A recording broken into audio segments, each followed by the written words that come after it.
So I'm going to look at a vice chair nomination.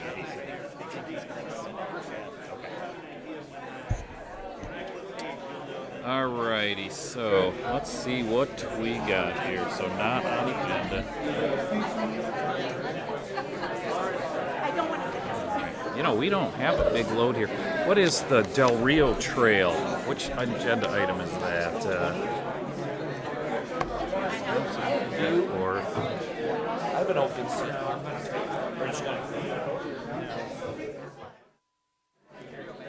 oh, that was the.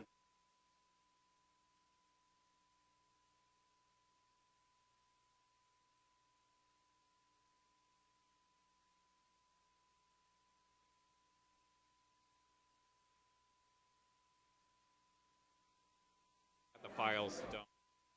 That way I don't have to be dependent on.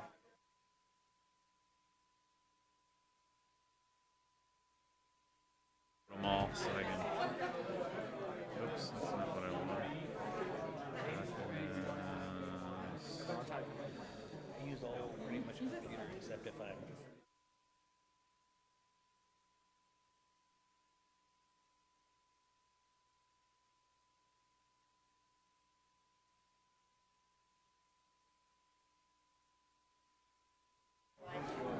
So yeah, maybe we'll move 20.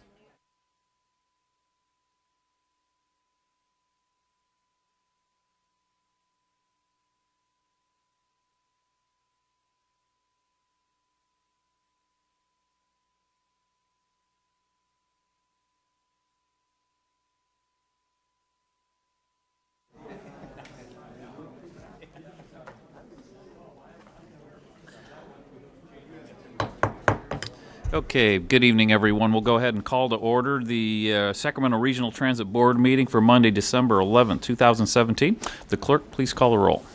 Director Budge? Here. Director Hanson? Director Harris? Here. Director Hume? Here. Director Jennings? Here. Director Kennedy? Here. Director Miller? Here. Director Natoli? Director Chenier? Here. Director Cerna? Here. Chair Morin. Here. With that, we have a quorum at 100 votes. This meeting of the Sacramento Regional Transit District will be cablecast without interruption on Metro Cable 14, the local government affairs channel, and will be streamed live on RT's website. Tonight's meeting will air on December 13th at 6 p.m. and replayed on December 14th at 9 a.m. and webcast at www.sacmetrocable.tv. It is also closed caption. Members of the audience wishing to address the board should fill out a speaker card located at the rear of the room and provide it to me or Adam. Please speak into the microphone and state your name for the record. We would appreciate everyone turning off their cell phones. Thank you. Okay, thank you, Cindy. Would everyone please rise and join me in the Pledge of Allegiance? I pledge allegiance to the flag of the United States of America and to the republic for which it stands, one nation, under God, indivisible, with liberty and justice for all.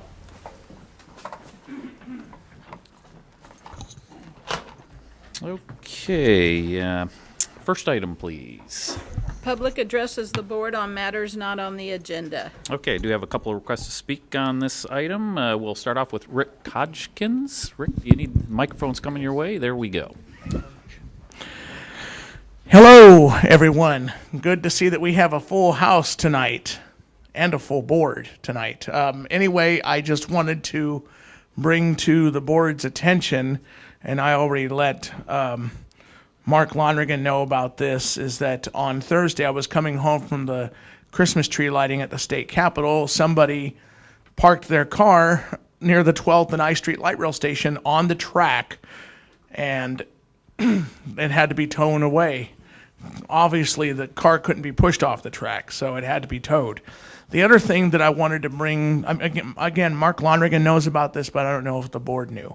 Second is that since last meeting, which I watched on Channel 14, I actually did a research myself into service dogs.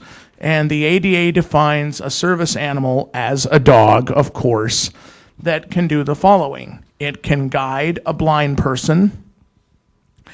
It can also give physical contact to a deaf and or hard of hearing person if someone is approaching from behind, or if other things need to be done. Like, I don't know if a deaf person gets on a light rail train, if they know what station they want to get off or whatnot, but whatever. But I just know that that's one thing that a dog does for a deaf person, is give them physical contact when a doorbell is ringing or when someone's approaching from behind, that sort of thing. It also can help a child with autism keep them from wandering off. It can also help an adult with autism to help them in social situations. And a dog can also, believe it or not, if someone has medical problems like diabetes and or hypoglycemia, it can alert them if their blood sugar is too high or too low. If the person needs medication, it can, for whatever reason, it can remind them to take their medication. And also, if somebody's arms and legs aren't working, the dog can pick things up for them, or push buttons for them, or open doors for them.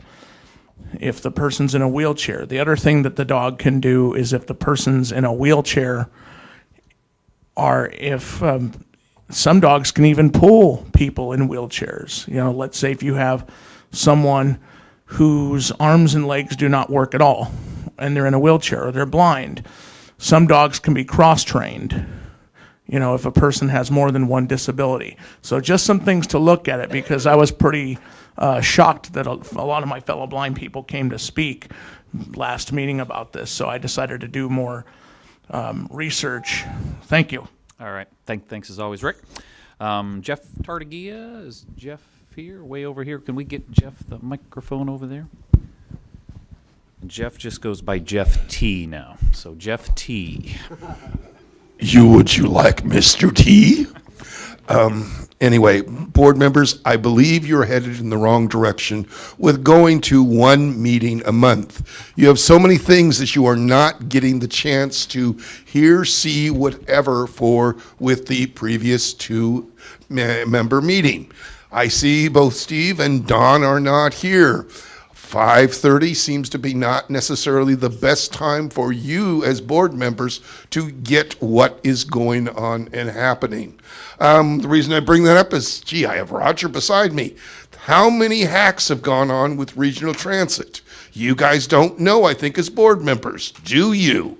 How many times we've had the issues of going on with the light rail? Apparently this week, which Mark Lonigan knows, we had a series of trains that had to all back up because of what Rick mentioned. I've seen many times at 12th Street, and you have a project that's going to be going on 12th Street for dealing with bicycles that is going to make more traffic situations. And you guys don't know these because you don't see the MAC reports to see what is being discussed and going on through there. You in the MAC meeting brought up reduction of the monthly, should we say, student pass. Ask the question, what was it before? 6 million students, and now it was down to 1 million, so it's a good job. Yet, in the agenda, it says semi-monthly. So I feel like there's things that are happening so quickly, so fast, that you board members do not get to catch all the things that are happening, going on. And as I pointed out today with 65th Street, issues that have been sitting there that have been relevant for more than 5 years. And why you didn't answer me the question of what was going on with 65th Street? Oh, you were selling it.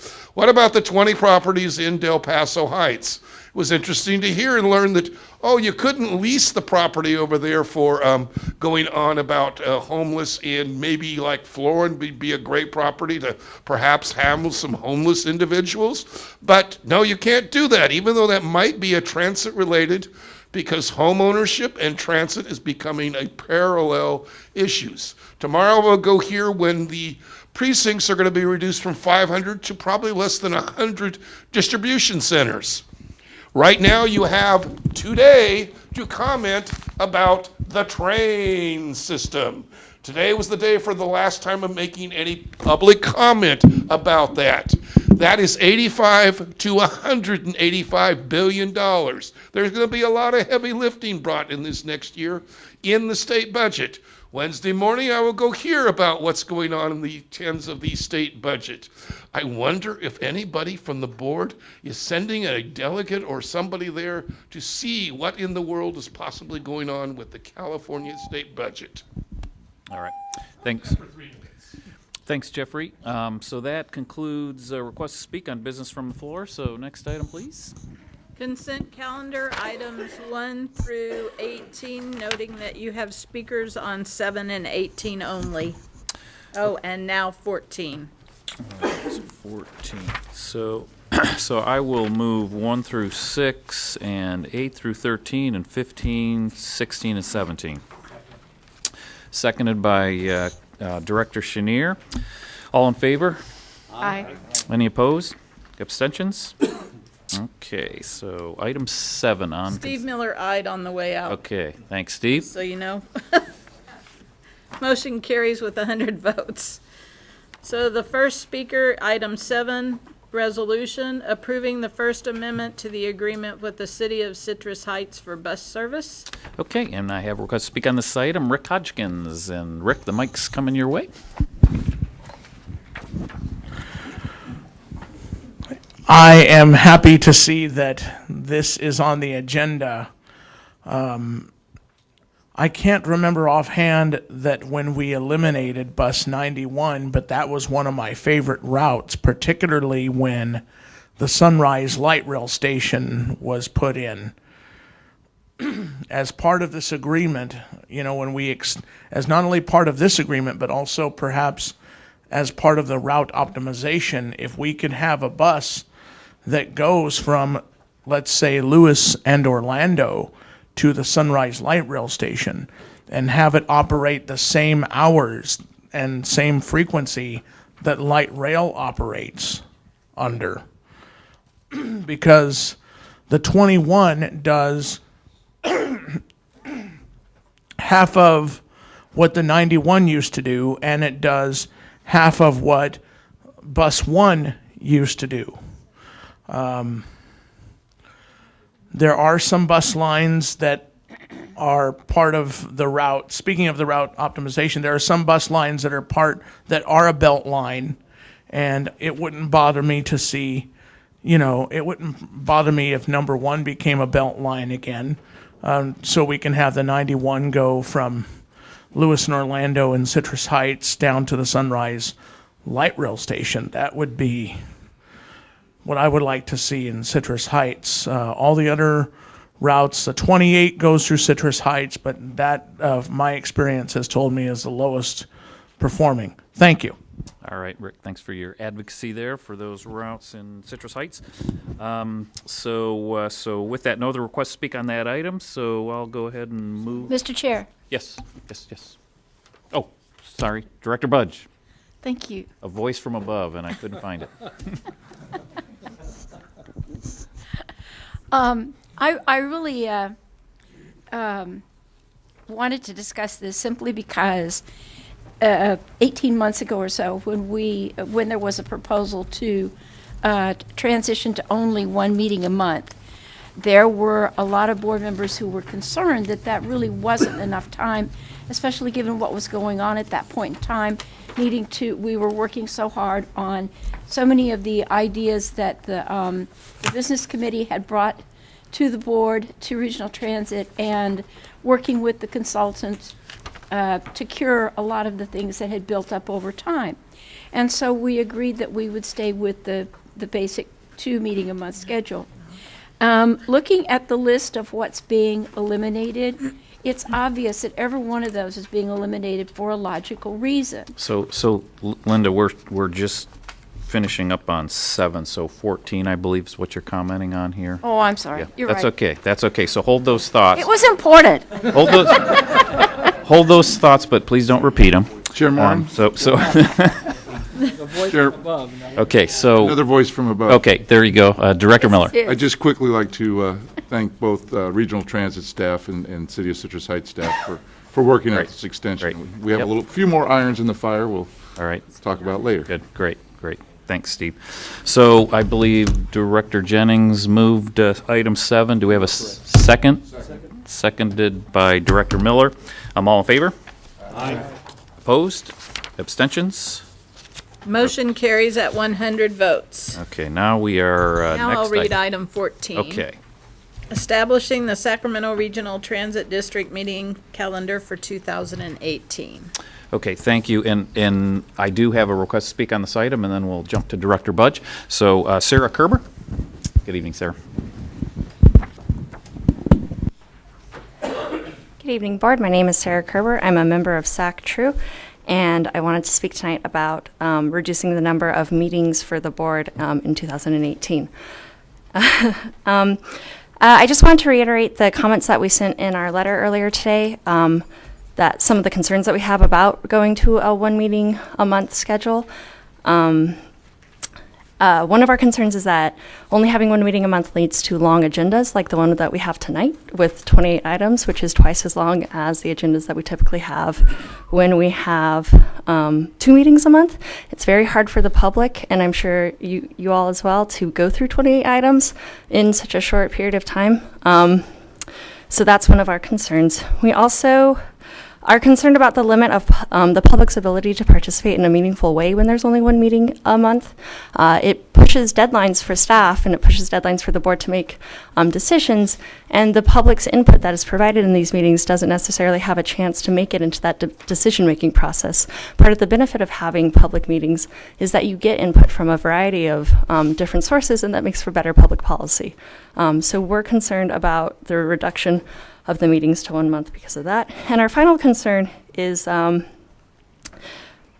pushing the meeting schedule to 1 a month increases the necessity for delegating authority from the board to the staff to complete projects, like item number, I'm not sure which one it is, but the one on the fair vending machines, which SAC-TRU supports, that will not be able to come back to the board for approval. The authority's been delegated to Henry to make that final contract, which we support because they took our input into consideration throughout the process. But there could be other instances where contracts get delegated to the authority of the staff and don't come before the board and don't come before the public. And we've seen a couple of instances over the past few months where some procedures and policies didn't follow the correct order, and then there was some concern from the public that things weren't being done in the correct way. So we believe that having more frequent meetings, having a more open process will reduce the concerns from the public about following these procedures and having open and fair meetings. So SAC-TRU would like to request the board to reconsider the proposal to only have 2 meetings in 3/4 of the year next year, and would request we understand that there are logical reasons to have fewer meetings, and that everyone has a busy schedule. But we would request that at least half of the year has 2 meetings per month. okay, Thank you. great, thanks for coming out, Sarah. So, so Linda, back to you. Have the floor. So what Sarah said and what I said, and to speak to the meetings that have been eliminated, obviously they're very logical reasons. Every one of them is a holiday or a jurisdictional recess or something like that. Rancho Cordova also has Monday meetings, and when we have a Monday meeting, we push it to Tuesday, like after Memorial Day or Labor Day or whatever. And I am not suggesting that because anybody who's ever been in Cindy's position knows how difficult it is to collect a group of people like us together for a meeting on a date that is not normally scheduled. But the bigger concern, so I don't have a good solution for that one, but the bigger concern is with route optimization coming up, this is arguably the most important thing this board has considered in the last 20 or 30 years. And so it doesn't seem logical that we would undertake a study like that that will really shape the face of transportation in this region without having enough meetings in order to actually receive the information on a timely basis and discuss it on a timely basis. So it strikes me that any way you look at it, we're going to need a series of workshops or something to take the place of the meetings that we are not going to be holding because of the holiday schedule. Director Hansen?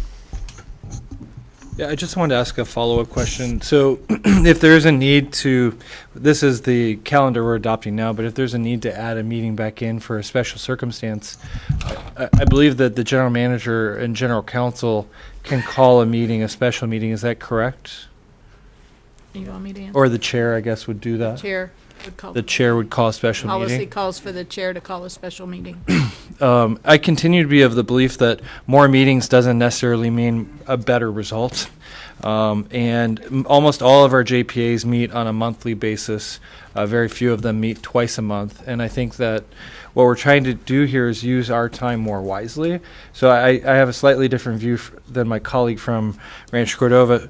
And I believe this achieves the middle ground the board directed staff to work through over the past year. So I will make a motion to approve this calendar. But I'd encourage staff, if you think that we're not achieving enough during the meetings that are scheduled, call a special meeting. If you think there's something urgent that can't wait, particularly in a month where we only have one meeting, I think with the chair, we shouldn't have a problem convening if necessary. We'd be happy to do that. Thank you. That's well said. So any other director comments? Director Natoli? Yes, thank you, Mr. Chair.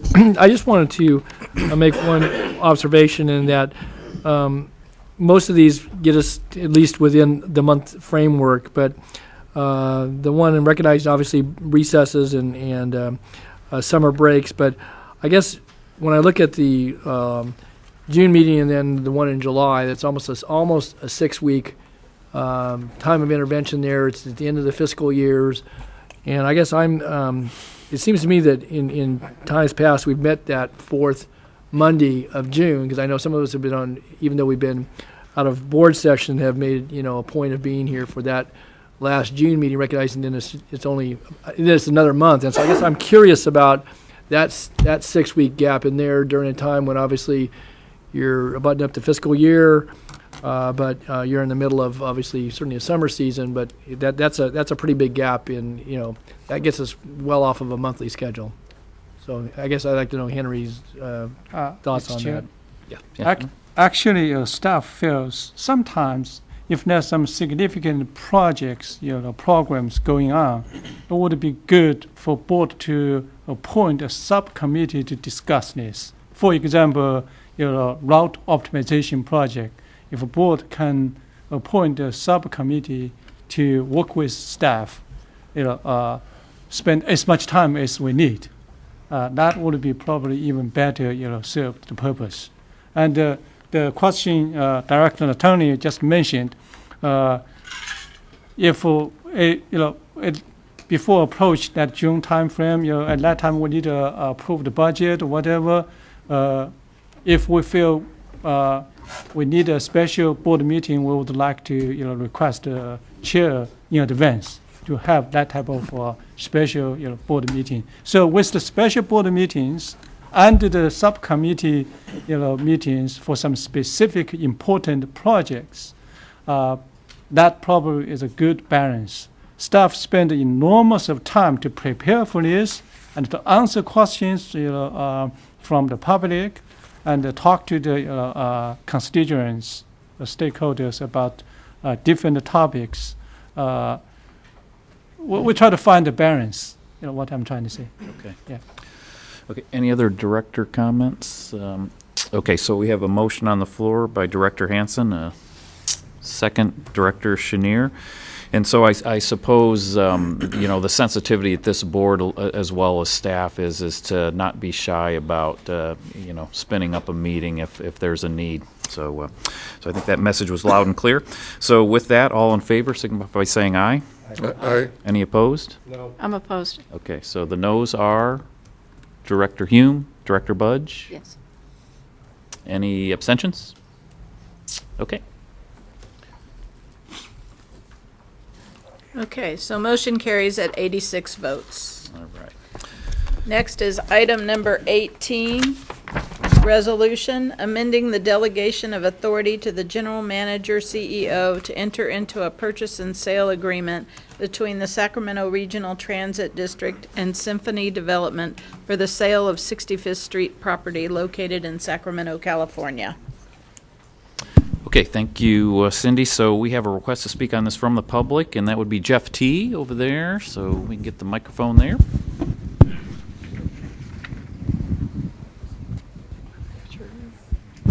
Good evening, Jeff. Good evening, Chairman and Board. When the General Manager's report comes up, I will respond to Steve's comment, but right now is 65th, I will say. Some of you were on the board when we had the environmental report way back 2008 going through this location. You have many properties, and again, I'll emphasize, because with one meeting a month, you have no idea what process goes on for selling this property, Royal Oaks, or any of the others. You don't have the public input on them, and so, Mike, as I pointed out, there's various things you're here to approve because you found a further mitigation circumstance, but you still have other things on that property that are totally unrecognized. You have added a gym next to there that's brought traffic, and you've done nothing more in recognizing you're still sitting back in 2011 as far as traffic mitigation. So there is nothing approved through the city. Again, no public comment through there. You guys just, and you've obviously known about this because when I asked for improvements at 65th, nothing happened because you were intending on selling this property for student housing or some other developer. And again, I say a shame the public input, because you know all the way back that at that time it was suggested as a possibility of staff and the Target parking lot and other things for dealing with the fact that you have cars that were parked where you're now going to use buses. You do not recognize that you've got Megabus that takes up 100 feet when it has two buses there. These are things that are not considered in anything here when you guys decided to sell this property. And again, the way you went about it, this is the thing that with holding once a month meetings, the public does not get any input. The public does not see what you're doing. They're just here, bam, tham, thank you, ma'am. All right, thanks, Jeff. Director Harris? Thank you, Chair Moran.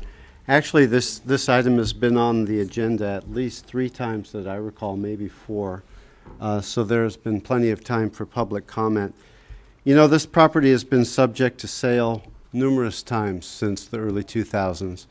And what we have today is a use that I think is going to be beneficial to the community at large. We can relocate the bus loading with a lot more integrity instead of the chaos that it has today. Will increase ridership. It's good for RT. It's good for the city of Sacramento. I'd like to move the item. Second. Okay, moved by Director Harris, seconded by Director Hanson. Any other, Director Natoli? Just some clarification. So in the staff report, it indicates that in the letter of intent that the caveat that the entitlement process to the city would have to result in a certain end result as relates to the approval of a building and a certain number of units. And when this came to us in November, that wasn't included. And so how is something of that magnitude not included in what came to the board the first time, I guess? I'm trying to get some sense about that. Why? That's a big deal. Thank you, Director Antoli. So what happened is the developer actually had a communication with Turton Commercial, and there was a letter that went to Turton, but we didn't actually obtain that letter. So through the negotiation process, when we're going through the contract, this is one of those items that came up. And that the minute we found that to be the case, that's why we're bringing it to your attention. Well, it sounds like then staff did their due diligence, but Mr. Turton, who was here at the last meeting, and that wasn't initially disclosed. That letter we didn't have. Right, I'm saying if you saw a broker of record, then we need to review that because that's an important piece. That could, that puts staff in this board in a. And again, I'm fine with the motion that's before us, but I guess that's an important point. And we got the lecture the last time around about the other site we were talking about, and I would just say as one board member, that seemed a little bit over the top from our broker, but that is a material issue that needs to, if we continue to employ them as our broker, I'm not saying this, taints everything they do, but that's a big deal. If they had information that didn't get disclosed to this, they're representing the seller and the purchaser, and they have an obligation. I don't know real estate law, and I'm not a lawyer, but all I know is that, that's a big deal if it doesn't get presented to this board. And again, I appreciate it. So I want to convey it very strongly, at least from this board member's viewpoint, that our broker needs to be aware that at least one member of this board expressed dissatisfaction about the fact, I don't know what happened. There's a lot of moving parts in documents and so forth. That's a big deal, though. And again, I appreciate, Brett, you explaining it. And again, I'm prepared to support the motion, but I want to make sure it be known. I, for one, think that's a serious, misstep on the part of folks that represent us in a transaction that doesn't get information to, particularly when this board takes an action on that item. So, Thank you. We're going to take that into consideration when we evaluate our vendor's performance. Okay, great. Thanks, Henry. Any other director comments? We have a motion and a second on the floor. All in favor? Aye. Any opposed? Abstentions? Motion carries at 100 votes. Next item is the general manager's report, item number 19. Okay, Henry, take it away. Yes, sir. Good evening, Chair Moran, members of the board, and the public. I want to begin my report by wishing everyone in this room and all of our riders happy holidays. I'd like to first update board regarding cyber attack on our IT system. On Saturday, November 18th, our IT department learned Sacramento's computer system had been hacked by an unknown person who was threatening to destroy our system unless we paid a ransom. Certainly, we did not pay. So the hacker started to attack our system. Security team worked quickly and diligently to ensure the damage was contained, and although 1/3 of our system was ultimately affected, within 3 days, our IT team had our computer system completely restored. So I would like to commend our IT director, Roger Song. He's here. Roger? Okay. Yeah.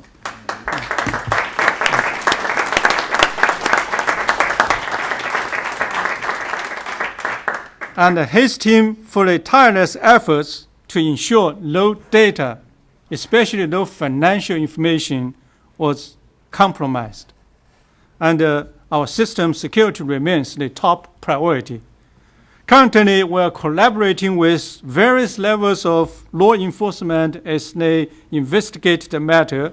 Since the initial incident, we have implemented a significant number of new security measures, and moving forward, we will continue to test our security system in order to prevent these types of threats from occurring again. The second update is related to service animals.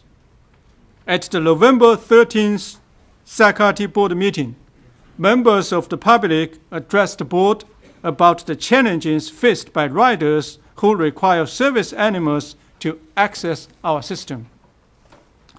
Our Mobility Advisory Council, or MAC, met on December 7th and created an ad hoc committee to investigate, address, and make recommendations. Staff will use the input and recommendations from MAC and the public and return to the board early 2018 with a recommended policy and an update on public outreach and staffing training. Additionally, we have sent the newsletters to remind our riders that although service animals are welcome on our system, they must be well behaved and under the handler's control at all times. Also, Sacramento staff might request riders, if the animal is required due to a disability and what task the animal has been specifically trained to perform. With the input of MAC, Sacramento will continue to provide this type of educational materials regarding service animals to our riders. Another update is related to our comprehensive ridership building initiative. In order to increase the system-wide ridership, recently we have worked collaboratively with various stakeholders in the region to implement some effective initiatives. As an initial step, we have an agenda item today to request board to reduce students' fares by more than 65% to develop and attract future riders, which generate a huge interest, not in this region and also across the country. In the meantime, we are negotiating with large employers in central business districts within different cities, trying to develop public-private partnership with business communities for some potential neighborhood shuttle services. In addition, today I'm very pleased to announce that we just signed an agreement, and we're going to enter into an exciting pilot project called Microtransit with Translock Inc., a transit technology company that offers real-time, on-demand transit reservation service, or a real-time reservation app, very much like a Uber or Lyft type of transit service, but with small or medium-sized buses and much lower fares and cost compared to Uber or Lyft. Set to launch next month, the pilot will initially be implemented on Sacarte's existing city ride service area in the city of Central Heights, including Sunrise Mall area, with a potential to include Orangeville area connecting to Folsom. Current city ride offers curb-to-curb service to any destinations within the boundaries of the city, but riders have to reserve their trips a day earlier. With this new app, riders can reserve their trips on real-time and on-demand with a minimal fare or cost.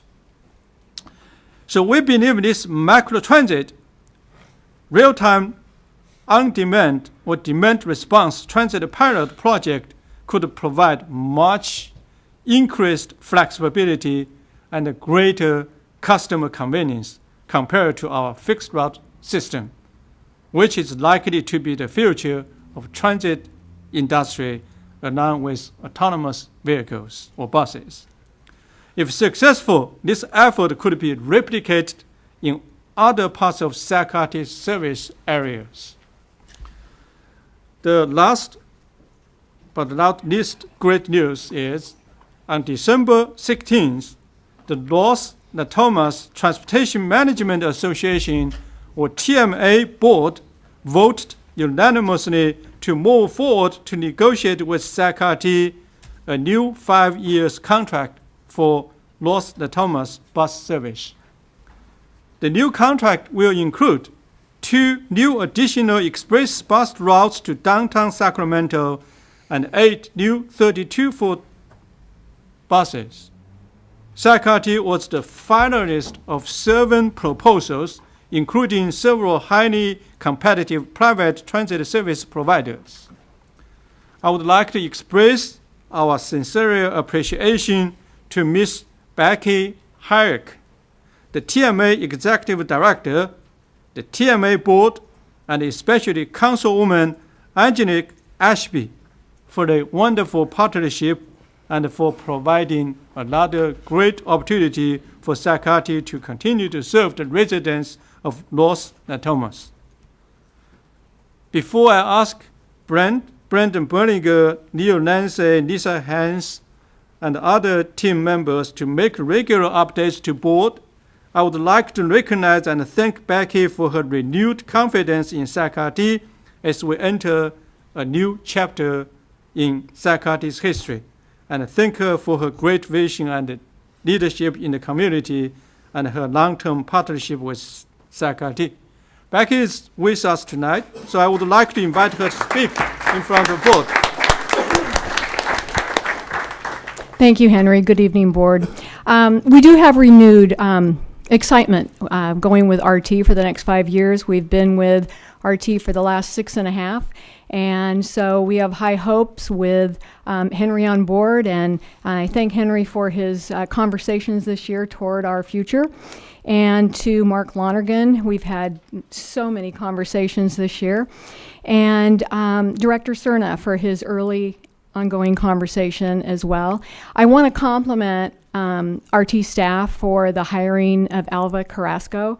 She is a breath of fresh air, and she is earnest and believable, and I'm thrilled that we get to work with her. And I also want to thank RT staff for promoting Doug Cook in the CBS division. It's just a very good decision, so thank you very much. Great. Thanks, Becky. Stop by anytime.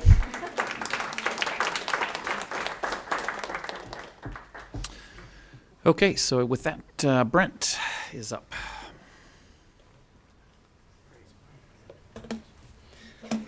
Good evening, Chair Morin and members of the board.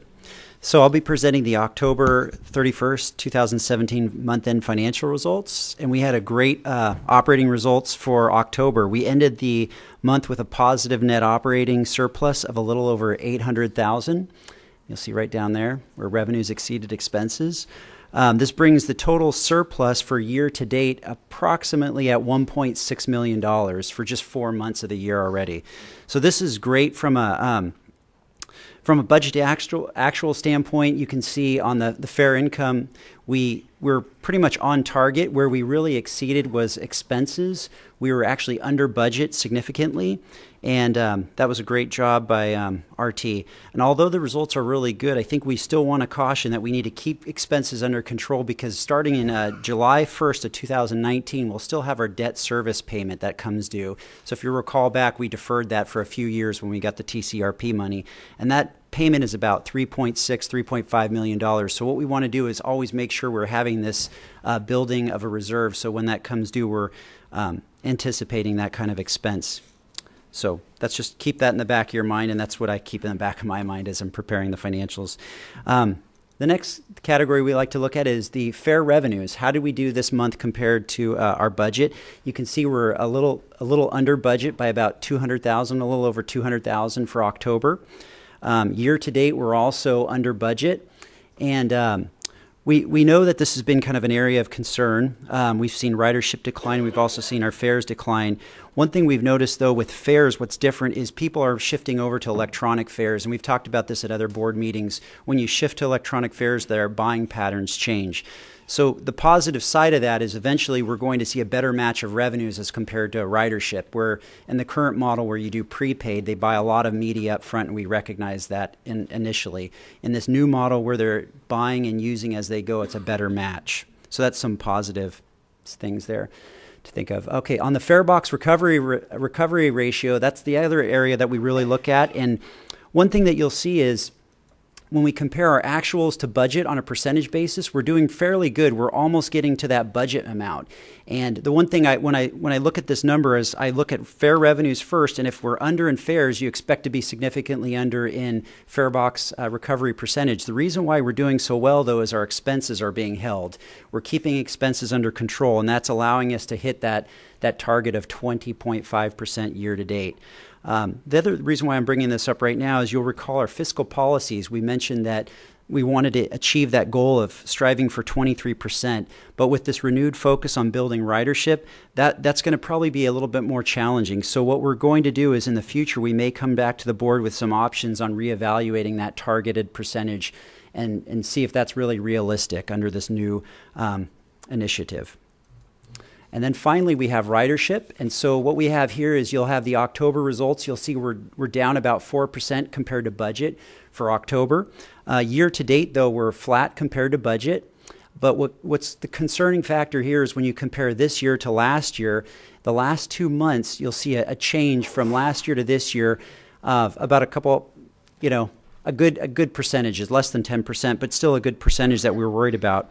So what we're doing here is we have a lot of meetings that is focusing on ridership, and we've been coming up with different ideas. We haven't just been coming through and looking at old ideas, but we're coming up with new ideas. But the other thing we have to always remember is revenue is key. We don't want to make a big change that's going to significantly impact revenues, because as you saw, the revenues are down. So in item agenda 21, we're going to go through that analysis that we took, and you're going to be able to see what was our mindset when we proposed that solution. So this concludes my financial update. Now I'd like to introduce Neil Nance. He's our VP of Engineering and Facilities to cover the system initiatives. All right. Thanks, Brent. Good evening, Neil.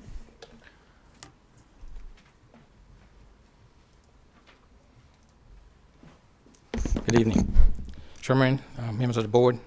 The 16th Street Light Rail Station is a new flagship, station for us here at SACRT. As you may recall, $6 million was committed by this board to the system-wide station improvement project, which includes some type of improvement at 51 of our light rail station and park and ride lots. The system-wide project was divided into 3 different phases. Phase 1 was the downtown stations, which was 7th and Capitol, 8th and K, and 9th and K stations that were improved. Phase 2 included stations at Roseville Road, Florin, White Manlove, Franklin, Sunrise, and 16th Street, which we'll talk about more tonight. And Phase 3 were the remaining light rail stations. The 16th Street Light Rail Station improvement, as I said previously, was included as a Phase 2 project. After visiting the site with the adjacent business owners and evaluating the current needs of the site, the estimate for the shared improvement was $225,000. The partnership with the business owners is one of the first public-private partnerships, or 3Ps, for the district. The coordination, cooperation, and contributions of the private business owners was huge in ensuring that this most important project was completed successfully. SACRT's contributed over $150,000, which includes the transit officer substation, towards this improvement. SACRT's scope of work included site furnishings, irrigation, pole light LED retrofits, shelter LED lighting, window murals, participation in string light installation and painting, general cleanup, as well as security camera enhancements. The business owners contributed over $70,000 towards this improvement. The private sector's scope of work included parking structure mural painting, installation of new landscaping, decorative string lighting, and artwork wrapping of utility boxes. Finding avenues to allow the private sector to invest in transit, as in the 16th Street Improvement Project, is a model we would like to replicate throughout our system. The next couple of slides will show some of the improvements that we did on 16th Street. This slide shows where SACRT entered into a lease with Hines Incorporated for the housing of our transit officers. The officers were previously dispatched from 13th Street Light Rail Station, but with 16th Street being our most utilized stop, it made sense for us to relocate them there. The relocation of the transit officers to this stop helps the overall safety and security feel of the station. This slide depicts a newly installed window mural. I'm happy to say that the mural was designed by our in-house communications and partnership division. The installation of the security cameras provided more eyes from different views of the station. The improvements contributed to the overall safety and security of the station as well. This slide depicts the improved illumination at the stations as a result of the LED lighting installation. This slide displays the new benches installed. The benches match those selected by the Capital Area Development Authority, CADA, for the corridor. This slide also displays the new trash receptacles utilized at the station. This slide depicts the replacement of detectable warning tiles on the many-high platforms. This slide depicts the replacement of missing blocks, of cement blocks, and the repair of concrete block wall. SACRT installed new banner hardware and banners on the light poles, so we were able to issue our banners along the stop. This slide depicts the mural as provided by the business owners on the Hines garage structure. The vibrant colors brings life to the station. The business owners and SACRT shared in the repainting of the station. The garage mirror, the window mirror, and the repainted stations all blend together nicely. CADA installed artwork on the utility boxes within the station. As you see, the first two, one's silver, another one's a green, and now they have nice artwork around them. The business owners upgraded the landscaping after SAC-RT removed the previous ground cover. This slide depicts the evening photo of the station where the major effects of the installed string lighting is recognized. If you get a chance to go out there at night, this is very bright now, and it's well worth to get the chance to see this. A special thanks go out to our patrons that utilize the 16th Street Light Rail station every day. Their display of patience throughout our time frame of upgrading the station has been tremendous. The patience and willingness to cooperate with SAC-IT contractors has been on display for all of the station work we perform. That includes a presentation on the 16th Street Improvements Project. I'm available for any questions. Great, thanks. Great work, Neil. And questions for Neil? All right, excellent. Keep it up. Next station's on your list, right? Yes, sir. All right. Then please welcome Lieutenant Lisa Hines for her security update. Great, thanks. Thanks again, Neil, and good evening, Lieutenant. Mr. Chair, the reason we focus on this station is because this is the busiest station in our 51 light rail stations. Very good. And the property owners, private side, contribute almost half of the cost. And this is a model we try to replicate down the road. Great. Chair Moran, members of the board, good evening. Tonight I would like to focus my security update on two stations, which are Arden and Del Paso and Royal Oaks. So we'll start by looking at a couple pictures of Arden and Del Paso. That's just an overall general picture of the station to the left. It's a picture of a mini high on the right.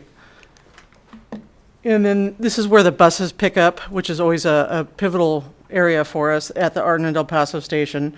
And then you could see there's a teeny bit of graffiti and a need for some landscaping upgrades. So what I did to really evaluate and assess these stations is I had a crime prevention through environmental design done, also known as a SEPTED, and I evaluated the current camera technology and PA usage to see all of the facets of these stations. So starting with Arden and Del Paso, it's located within two main thoroughfares, a business district, and a well-established neighborhood. The retired Fire Station 20 is nearby. The California National Guard station is right there. Wood Lake Park and the Police Memorial all surround the station. Arden and Del Paso station has some of the most advanced cameras in our entire system. Ridership-wise, Arden and Del Paso sees 3 times the amount of riders that Royal Oaks station sees. And there is a high bus usage at this station, which presents some unique challenges. There's a 45-space parking lot at this station. On an average daily usage, 28 spots are being used. There have only been 3 crimes reported at this station from July 1st, 2017 to October 31st. Improvements in progress when I met with Neil from facilities, things that are underway and are forthcoming, are power washing, repairing concrete walls, replacing the detectable warning tiles, painting light poles, railings, and bollards. And moving on to the Royal Oaks station,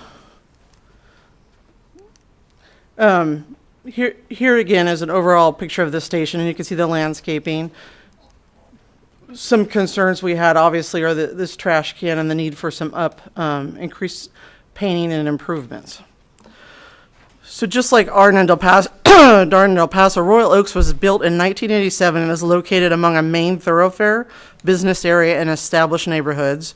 The Lumberjack building is located adjacent to the east side of the station. A recycling center is located along the northwest part of the station, and Wood Lake Park is located to the west of the station. It has an upgraded camera system. It's about 2 years old, so it's fairly good in our system. There is no parking lot, and there have only been 2 reported crimes that the police department generated ourselves there.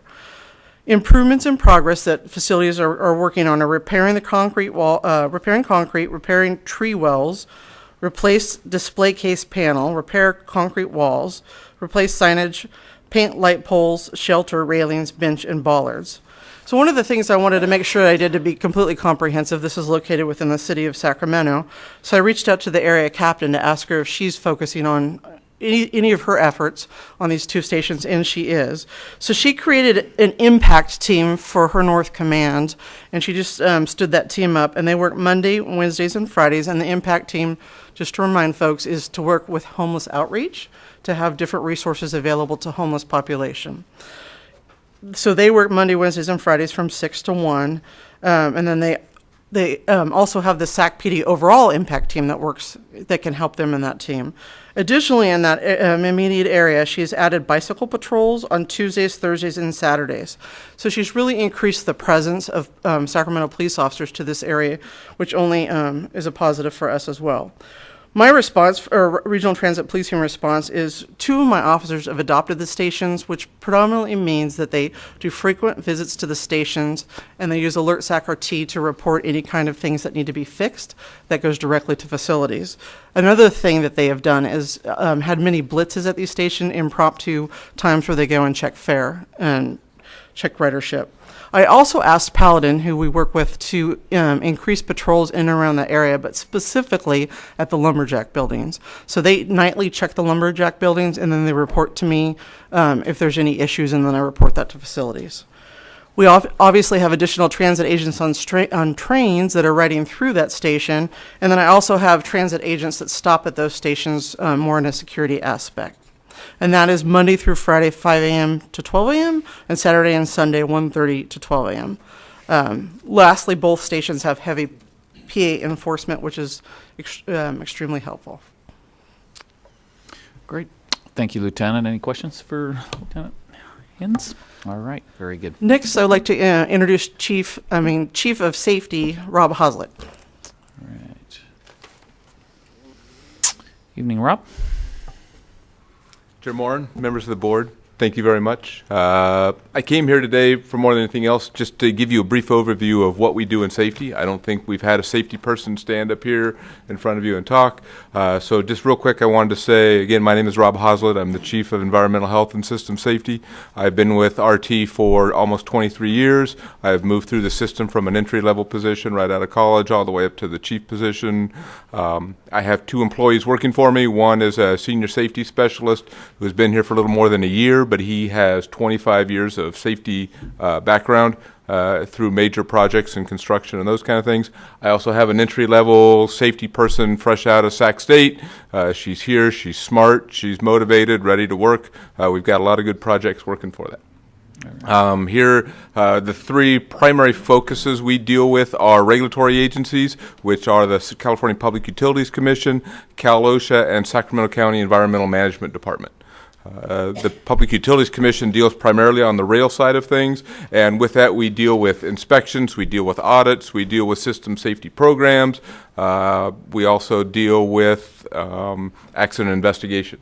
We work closely with them moving through all of those different items as well. With the Cal OSHA deals, we deal with employee safety, and we also deal with training. With Sacramento County Environmental Management, it's hazardous materials and stormwater pollution prevention.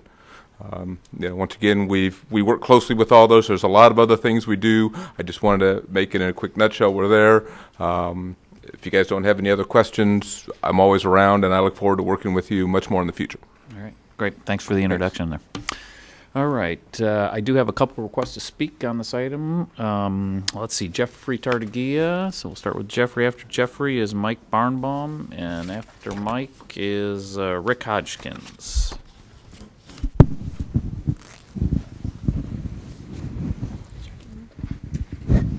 Jeff Tartagia. My principal reason for speaking on the general manager's report, because I really think you as a board need to review of what you have in the general manager's report. With all this delegation of authority, how do you determine what items have been successfully concluded, what items come back to the board, what items there is any public disclosure on? Wonderful items through here, but could not make any public comment on any of these items, the general manager, because it's not readily available to understand that it's part of your general manager's report. But I think, board, you need to, especially if you have adopted a single month agenda that the general manager needs to have. And again, I appreciate Don Natoli realizing the public interest, because everything you've been discussing may be wonderful for the board, but for the public, how they know what in the world is going on is awfully hard to figure out. Jeff says that we had 3 meetings discussing 65th Street. Public didn't know about any of them until they heard the sale of 65th property. That's what they're understanding when it suddenly impacted what's going on with.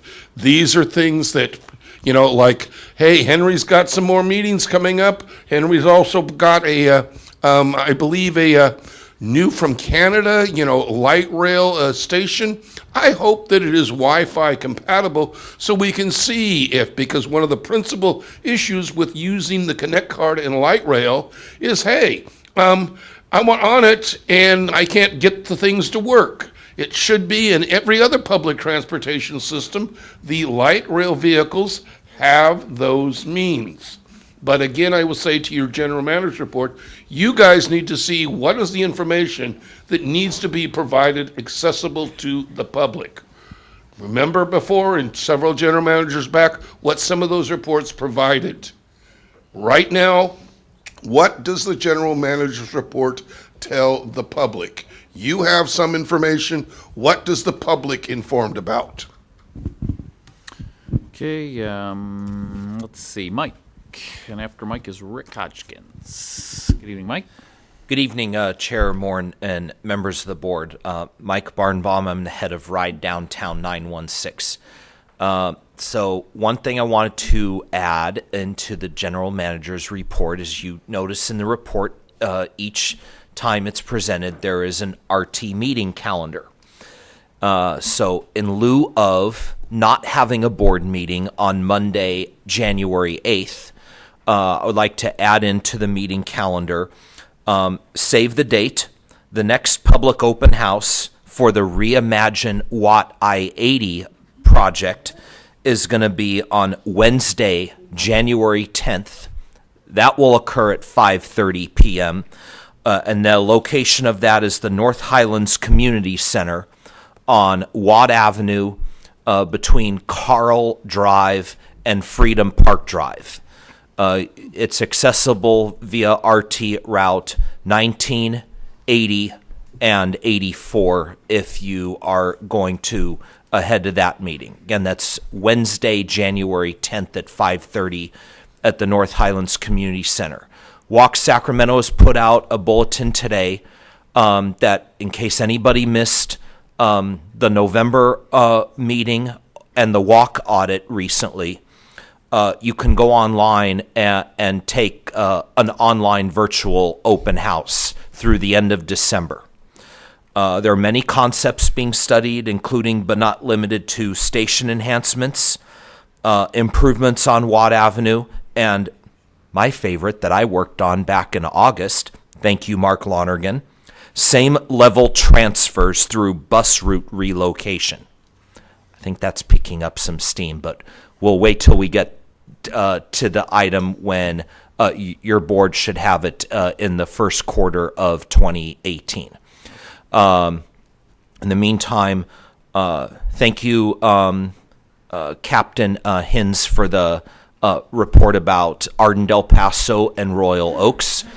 Just want to let the board know, you might remember through the history of RT in the city of Sacramento, there was once actually a greater North Sacramento community plan that was aimed to move the bus transfer between bus and light rail to the Swanston station from the Arden Del Paso station. And one other concept that would have been included in that was there would be bus berths or bus bays similar to Marconi Arcade or Lewis and Orlando, so you know exactly which route went where in the station. And it was future of a potential stop for the Capitol Corridor service because it's adjacent to the UP main line as well. Thank you. Very good. Thanks, Mike. Rick Hodgkins, Mike's coming your way. Good evening, Rick. Hello. Just wanted to say that when we talk about ridership, you'll be happy to know that I've been riding the fixed route bus and light rail services more often than paratransit now, simply because of our Connect card. And I love using my Connect card. I talked to Mark about it earlier about putting, the Connect card machines where vending machines are, but I'll talk about that when we get to that item. Second, I just couldn't help but hear the general manager, Henry Lee, talk about service dogs again. I wanted to point out two things I forgot to point out when I talked about it back on public comment is, one, yes, the service animal, RT staff can ask what the service animal is used for or what their disability is. What does it help with in terms of a disability? And two, what tasks does the service animal help you with regards to your disability? They cannot, however, ask you to perform, they cannot ask the dog to perform the task, though. They cannot ask the dog to do that. Second, when it comes to emotional support dogs, that varies, that is too vague. I'm talking, when the ADA defines service animals, they define service animals, again, as a dog that can perform various different tasks. It's not just to comfort someone who has emotional problems, unless you're dealing with somebody that has autism and or a seizure disorder, then that's a completely and totally different story. And with regards to ridership, like I said, I've been riding the fixed route buses and light rail more often than paratransit simply because of the Connect card, but I'm still not very happy with our ridership. And with regards to the PA systems at the light rail stations, I just thought of something else. Maybe perhaps the person who talks through the PA system can let people know while we still have elevators at Watna 80 if the elevator is down or not, because down in the Bay Area, you will have somebody from the BART Information Center or call center making announcements in every station, on every train, telling operators and passengers alike which elevators at which BART stations are out. So maybe somebody in RT's management center that handles a PA system can do that as well. Let passengers going to Watna 80 know which elevator is down. Thank you. Thanks, Rick. Appreciate the plug for the Connect card there. So that concludes requests to speak on this item. So next item, please. Item number 20. Before you is a motion to receive and file the comprehensive annual financial report, reports on compliance and internal controls as required by uniform guidance and the Transportation Development Act, the report to the Board of Directors for the fiscal year ended June 30th, 2017, and a resolution to designate $2,159,095 as SAC-RT's operating reserve for the fiscal year ended June 30th, 2017, presented by Brent Berniker. Good evening again. Good evening, Brent. Yep. So recently, our external auditors, Crowe Horwath, completed their financial audit for the year ended June 30th, 2017.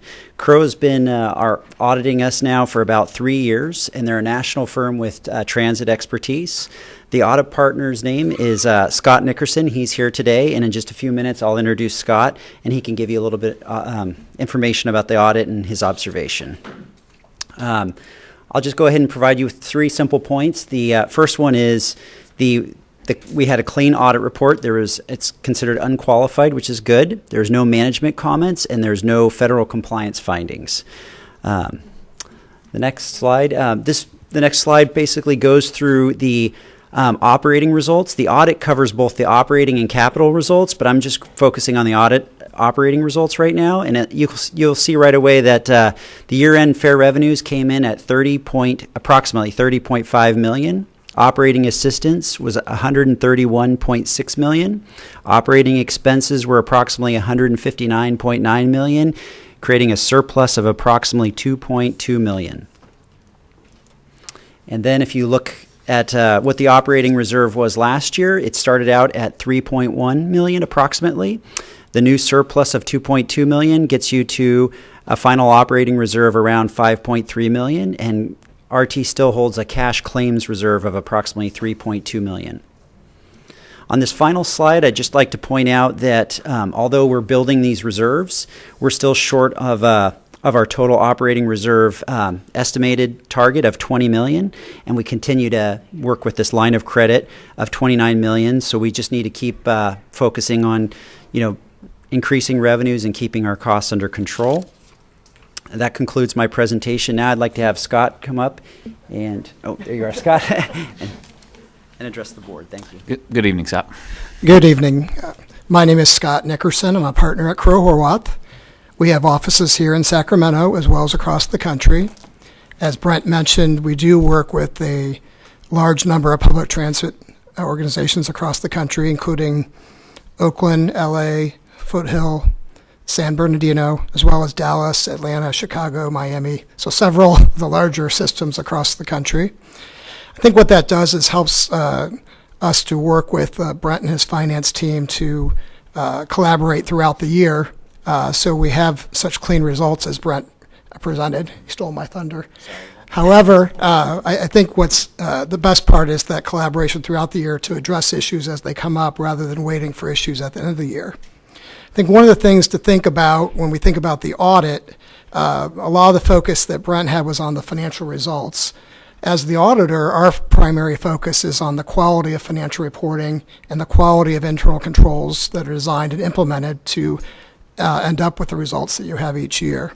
I'm very happy to report that there were no issues related to financial reporting. I think one of the things that I think about if I'm sitting in your position is what information am I getting throughout the year and what does it look like at the end of the year? So I'm happy to report that there were no audit adjustments, and through our view of working at numbers throughout the year, there's no significant differences other than doing a year-end pension adjustment as well as year-end accruals that may result after looking at information after the fact. So I think that's very important because the information you're using throughout the year is for decision making.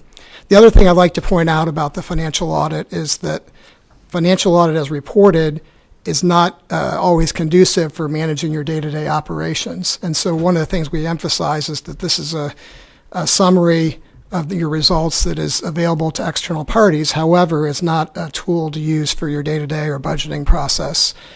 We do distinguish, between your operating results and your capital results. The financial statements themselves present a combined effort in reporting. Last thing I wanted to point out is that we're also looking at, are there any biases or any issues in how management communicates, what decisions they're making as it relates to accounting and financial reporting. We're happy to report that we did not see any such biases in how operating results are presented, which I think is another important aspect of looking at the integrity of the financial reporting process. Be happy to answer any questions you might have as it relates to the audit. Okay, any questions for Scott before I get to director comments? No, I think we're good. Thank you. Thank you, Scott. Director Hansen. Thank you, Mr. Chair. I just want to celebrate this moment because a couple years ago, we were continuing to draw down our fund balance, which was supposed to be an emergency reserve, because we couldn't manage expenses and we couldn't generate enough revenue to sustain our service. It was a horrible position to put the board in year after year, and we continued to have management tell us that that was just the way it was and that it couldn't be changed. And so, Henry, the work you've done, but particularly your team, Brent, everyone else, I think this is just phenomenal turnaround of the organization. Now, we're not at our goal, but that we no longer feel forced into a position of taking from our reserves, which I think dwindled down to about 2 million or maybe just under 1.7 is what I remember. What was the nadir of our reserve? I think we kept it around 3 million, but it was as high as 7.9, so it got brought down multiple times. Yeah. So I just think the board has taken some very difficult steps. We obviously adopted a series of policies in 2015 that we worked with Doug Carter on, but we should be celebrating the fact that we're going in the right direction, and this is clear evidence of that. So thank you. And your comments around managing expenses earlier is something I think that I, as a board member, had raised time and time again during my first few years on this board with very little result from management. This shows that we really can do a better job to protect the service and to continue to provide a high quality service. So thank you. Great. Any other director comments on this? So do we need to take these items separately? I'll make a motion to approve. Together? You can take them together. All right, excellent. So moved by Director Hanson. Do I have a second? Second by Director Budge. All in favor? Aye. Any opposed? Abstentions? Motion carries at 100 votes. Next item, item 21, resolution temporarily modifying resolution 16-030024 to reduce the price of a semi-monthly pass for students, presented by Casey Courtwright. All right, good evening, Casey. Good evening, Chair Moore and members of the board. Tonight I'm here to talk to you about what we feel like is an exciting offer here at SAC-RT in the first phase of a strategic ridership building initiative. As you know, there's been a declining trend in ridership nationwide for many transit agencies. Staff here is working to reverse this trend through some strategic ridership improvement initiatives. And specifically, we're targeting ridership growth through fare incentives and service enhancements. We're looking to implement measures that are low cost, that are going to build partnerships. We're looking to serve new markets. We want our fares to be affordable, so we're seeking partnerships with employers that will offer subsidies to their employees. And we're looking to expand our electronic fare options. So tonight we're going to focus on some fare structure initiatives that were recently evaluated by staff. We performed a fiscal and operational impact analysis on the following items. So we looked at reducing the semi-monthly pass price for students to $10. We looked into offering free rides to all students, K through 12. We looked into bringing back transfers again. That's been a popular item over the past, and we re-looked into that one again. We looked into reducing the fare on the weekends. We also talked about bringing back the Central City fare. We looked into offering a low-wage earner monthly pass. And we looked into distinguishing between bus and rail fares by offering a reduced bus fare.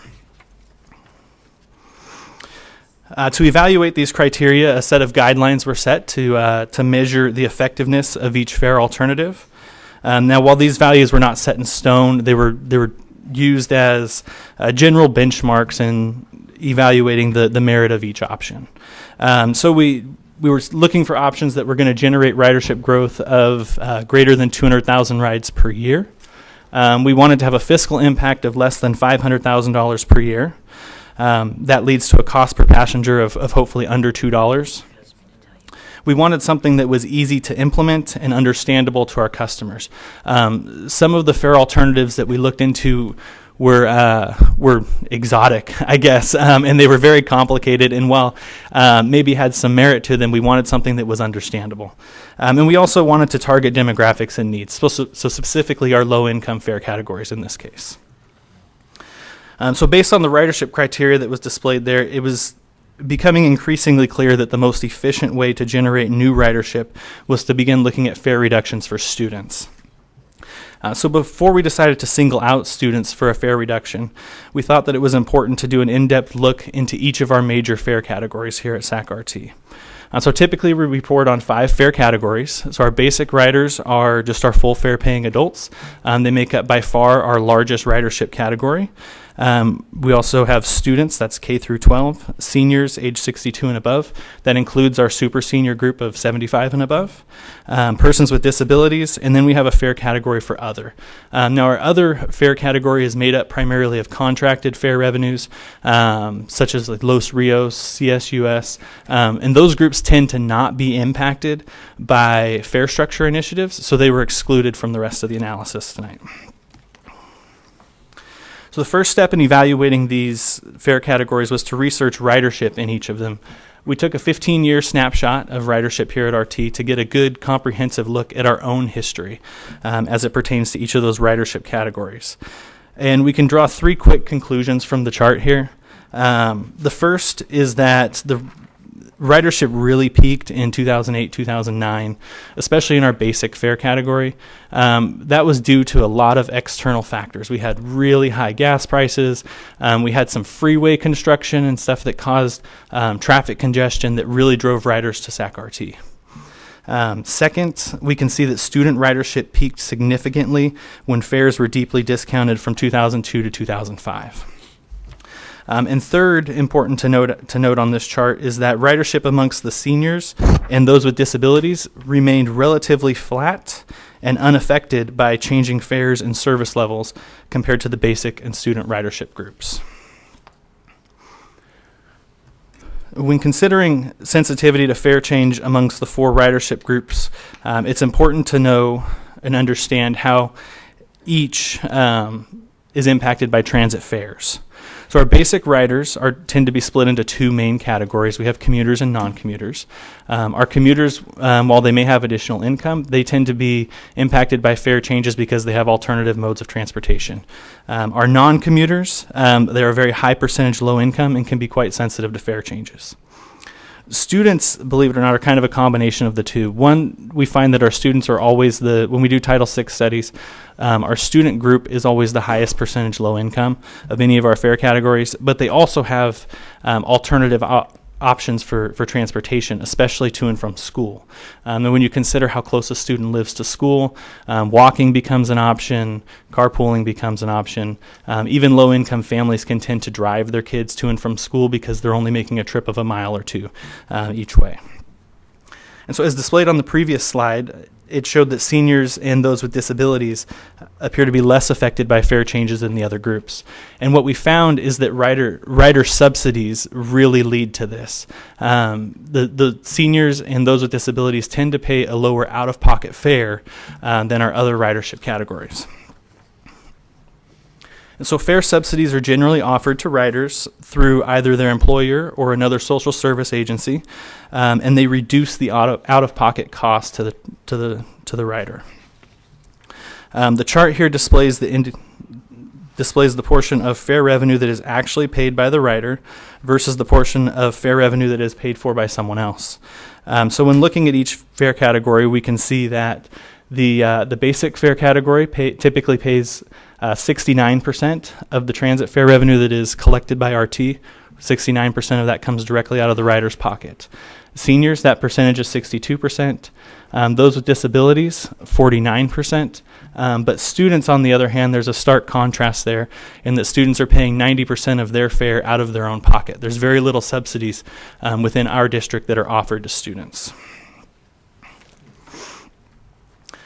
So we believe that the low level of fare subsidy offered to students helps to explain some of the volatility in their ridership patterns over the years at SAC-RT. It was mentioned earlier today that student ridership peaked at over 6 million rides back in 2005, and that 6.5 million rides that doesn't even include transfers. So we offered transfers back then. When you add in transfers that are assumed to be a student transferring, that number's probably over 7 million rides from students back then, and now it's down to more like 1.5 million.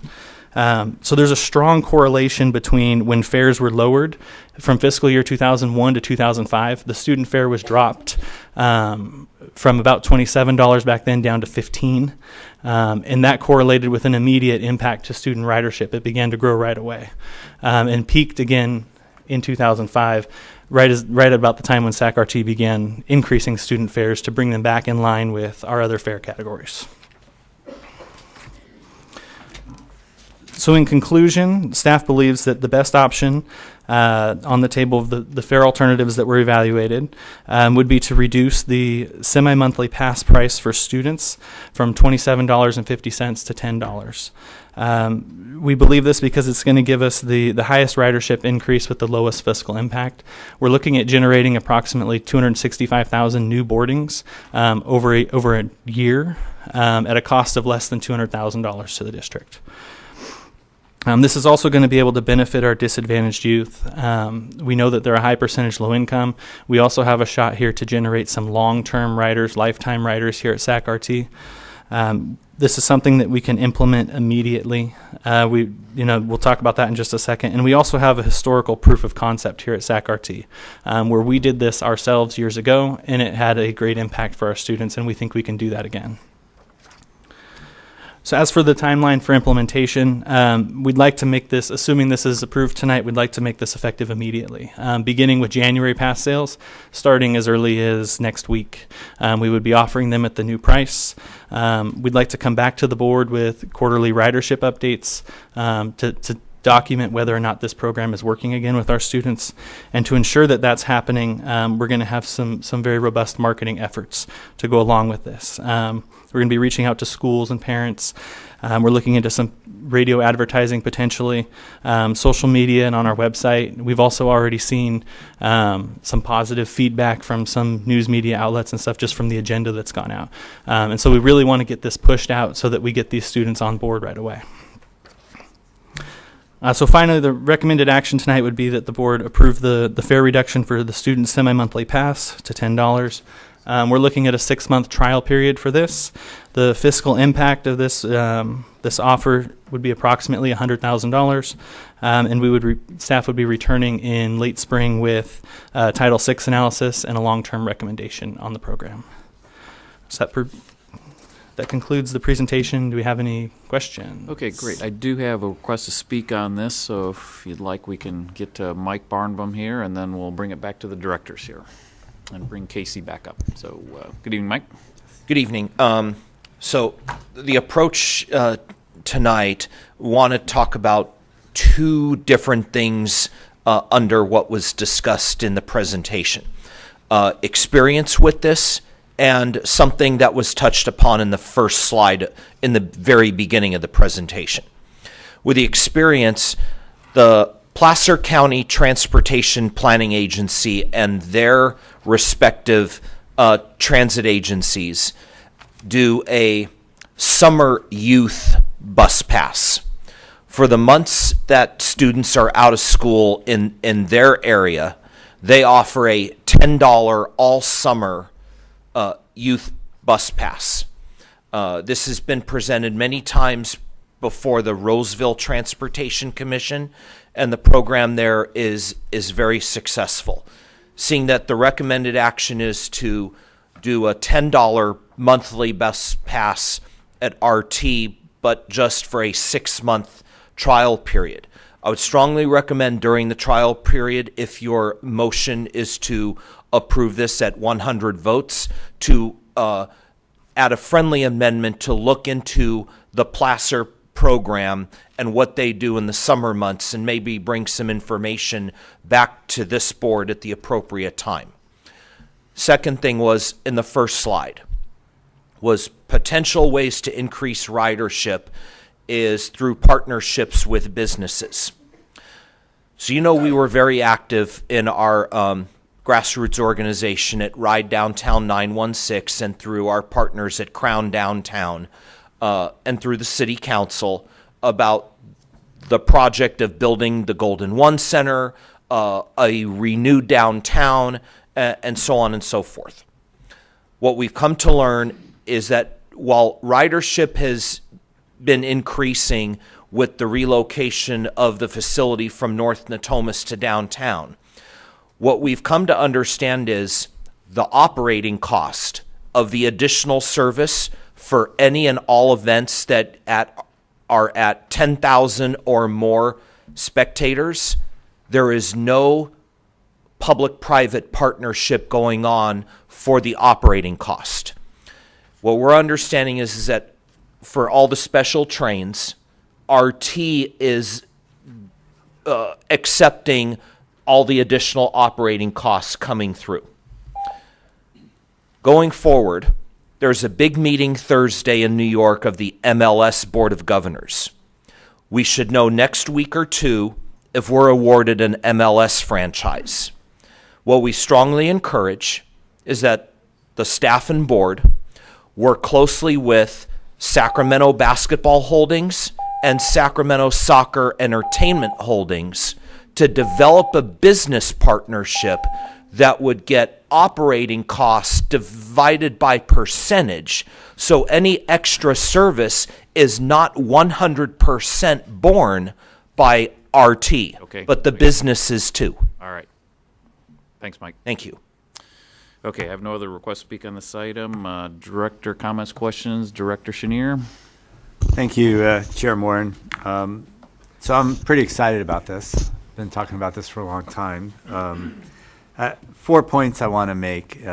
One is, I think you guys took a really good approach on this, so I want to applaud that, and really looking through kind of our history, looking at the research on this, looking at a decision that's really data-driven on what we can do. So I just want to show some appreciation for the thoughtfulness that's going into this recommendation. It doesn't seem to me at all like it's throwing something at the wall here and seeing what sticks. It's really well thought out. Two is, I appreciate that we need to take some risk, and this is a strategic risk that we're taking, but when you look obviously across country and transit systems are suffering, and we have done, I think, with Henry's leadership and all of our staff, done such a good job in improving service and what we do here, and to see ridership continue to fall is very disheartening. So I think we need to take some strategic risks and see where we can do something. Third, to me, is, I look at this really as an investment. It's doing the right thing on the risk side to try to increase ridership overall, but we're really investing in our young people and hopefully investing in lifetime riders here.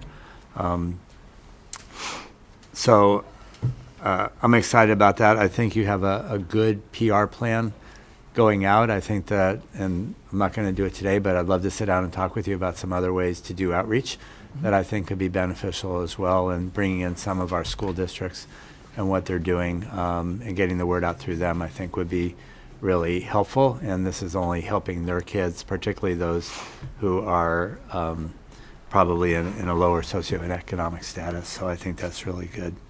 I actually like Mr. Barnbaum's idea around Placer, and so I'm going to move the item with direction, actually, that you look at the potential of adding on a summer pass, that we can see how we're doing over the next 3 or 4 months. That should be fairly easy to track. But looking at some type, I don't know if it's $10 or what, but a summer pass that we could use for young people throughout the region as well. Second. So the motion by Director Chenier, seconded by Director Kennedy. Director Hume? Thank you, Chair. Casey, the great report. I just wanted to kind of drill down a little bit on the true financial impact this move will make.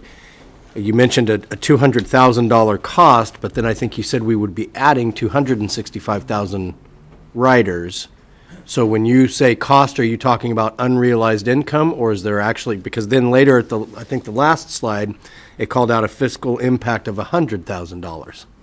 I'm just trying to drill down, are we not making money, or are we actually coming out of pocket? So what this is doing is our anticipation is that we will increase the sales, the quantity of sales of our semi-monthly pass fairly significantly, and that's going to generate the 265,000 rides per year. That's an annual number. Now that comes at a cost because we're only collecting $20 per month from each student instead of up to potentially $55 per month for each of the 2 semi-month passes, assuming they buy one of each. So that reduction in fare is what drives the $200,000 annual loss potential that we're looking at. Now, today we're only looking to approve this on a pilot basis for 6 months. Okay. So that's where the $100,000 number comes from. As what would be approved tonight would be just the 6 months, which we anticipate to be about half of that $200,000 number. So we will have increased ridership, hopefully, but we're taking a greater deep cut in the fare revenue amount. Yes. So it is resulting in an actual loss of revenue to RT. Correct. Okay. Yeah. Thank you. Mm-hmm. Director Hansen? Thank you, Mr. Chair. I think this is great. I'm glad that it's been brought forward, and hopefully it works. The question I have is more operational. I think Director Chenier kind of put it well, that young people, if we get them in early enough, will be lifelong riders. as they are lifelong riders, I'd love them to use the Connect card and our mobile fare app, particularly to help lead the way. And I think for all of our large purchasers, whether it's the state or other discounted fares, we should have a preference for those easier to process and manage fare media, so it reduces the cost to the agency for management of the program. Have you thought about that in this proposal, or is this just whatever fare media is selected is fine? So as it stands, it would be whatever fare media is selected is fine. We would certainly wish that our schools that participate in this would have their students, get themselves a Connect card as early as possible in this process. One of the hurdles that we have with getting students, particularly a Connect card, is that it requires a photo ID printed on every single one of the students. And so I've actually reached out to the school districts to talk to them about if there's any way where we can have an information transfer where we can get photos of the kids in-house here so that we can print cards in-house and take a stack of cards to school A and school B to deliver all the cards at one time. Otherwise, it's every single kid comes down to our customer service and takes a photo, or we send a team to each school and have every single kid come in and take a photo.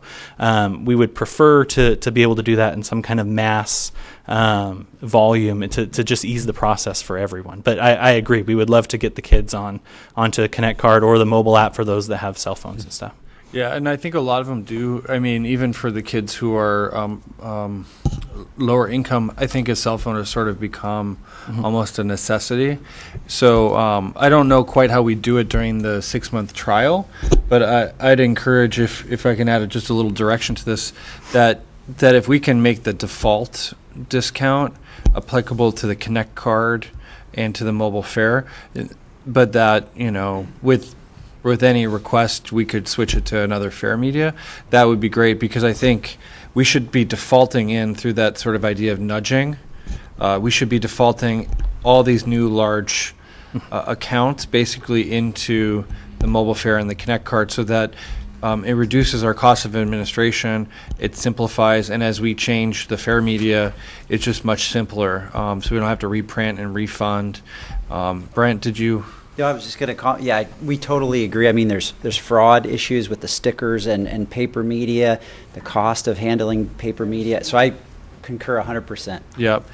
So Director Schneer is the maker of the motion. Are you willing to accept that direction? Yeah, I think that's a good idea. I want to add one more quick direction while I got the mic here, which is just that you come back in 3 months to see how we're doing, because we really need to look at this as it's going. 6 months may or may not be the right length. So I would just like to add that in, but I'm fine with. So is the second to the motion, so right, so thank you. Revised motion and second. Director Budge? Yeah, I just want to speak in support of the motion also, because I just think this is a marvelous idea. That's the advantage of having light rail adjacent to Folsom Boulevard in Rancho Cordova. We've got 3 high schools within a short walking distance of several train stations, and this is marvelous. Because right now, our kids actually will take the train to Folsom to go see the movie, and they will take the train downtown to skate at St. Rose of Lima skating rink. It's incredibly convenient. It sounds like student passes are usable 24/7. Correct, yes. Okay, so it's not like they're only usable during school hours or something. Okay. That's correct. That's good. And I completely agree. A summer pass, there is no better way to teach people a habit than to start them off young, and this is marvelous. And yeah, what you were saying about the student pass during the summertime really is a good idea. And for goodness sake, let us all participate in your marketing plan. We will put it out. We have 2x2 meetings with the school districts. We will work with them on that. We'll put it out on our social media channels, Twitter and whatever, because that's obviously the best way to reach the kids. And I also told my grandkids how to, I had them put the zip pass which I still don't like, and alert SAC-RT on their phones so that they would have the same access to those electronic ease that the rest of us have. So, Mr. Chairman? Yes. Yeah, can I just add something here? Oh, by the way, the ZEP pass is actually much more popular in the previous pass. It's very successful. We I'm share very those details with you. I'm thinking about, Casey. Yes. For the collect car, it's not as can we have a special collect car for students, however, without requiring the picture taken? We can. The issue that comes Okay. with operations has to do with bus operators fair inspecting as people board the bus. I understand that portion. Maybe we can take a little bit of risk to give all students, or not all students, the students who want to buy this, just give to them without taking picture. Because when our field checkers check on them, and as long as they are students, or they look like students, and we don't really have to check the pictures on them. Take a little bit of risk, and maybe that will help you. You don't have to spend too much time to get this distributed. If you just want to buy that, give this to schools for school to distribute to the students who want to buy this. Can we take that risk? If board, I think that's up to you guys. I mean, you're the operator. Just make well, it work. if a board okay with that, we would like to propose that. Can you insert that into your? For you, of course. Thank you very much. Director Kennedy nods in approval. I suppose the other issue here is that this is being presented as kind of an early test of this, so it's a good a time as any to test that for a 6-month period. So, Director Jennings. Thank you very much. I'm in support of the motion and all the changes that have gone along with it to make it better. I guess my question is, because my kids are still under my pocketbook all the way through college.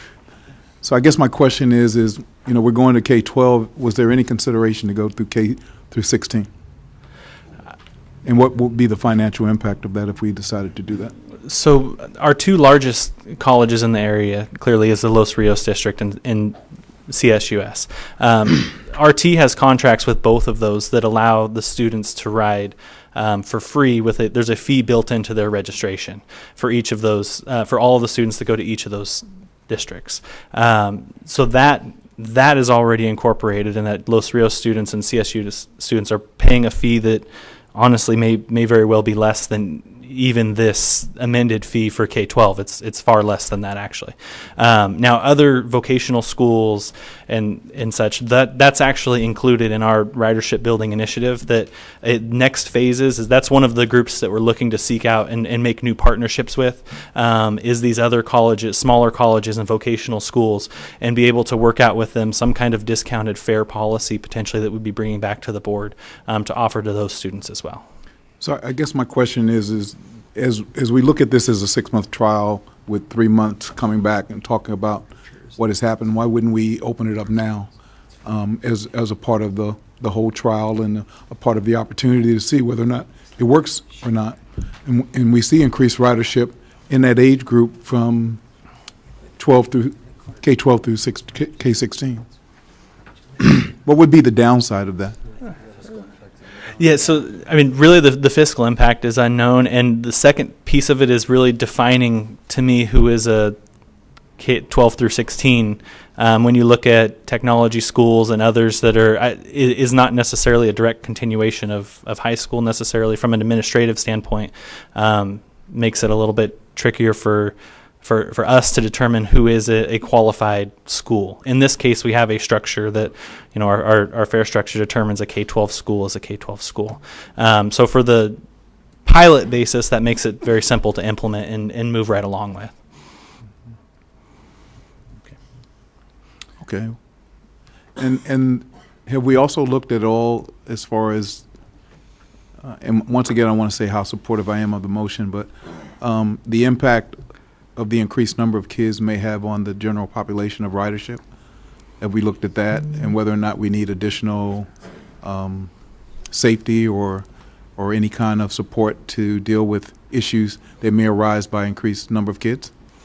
So that was a part of our analysis. We talked about with operations the potential of addition of another 250,000 boardings. That's less than 5% of our total ridership as a district. I mean, honestly, it's about 2% of our total ridership. So I don't think that this specific initiative is going to create such a burden on our system that it would even really be all that noticeable to the general public. But you would come back within that. Yeah, we would certainly. Updates in order to be able to tell us if, in fact, you see that as well. Yeah, and we do have some series of buses that specifically they operate in and around schools themselves, and so those buses will clearly be the highest impacted by a fare alternative such as this.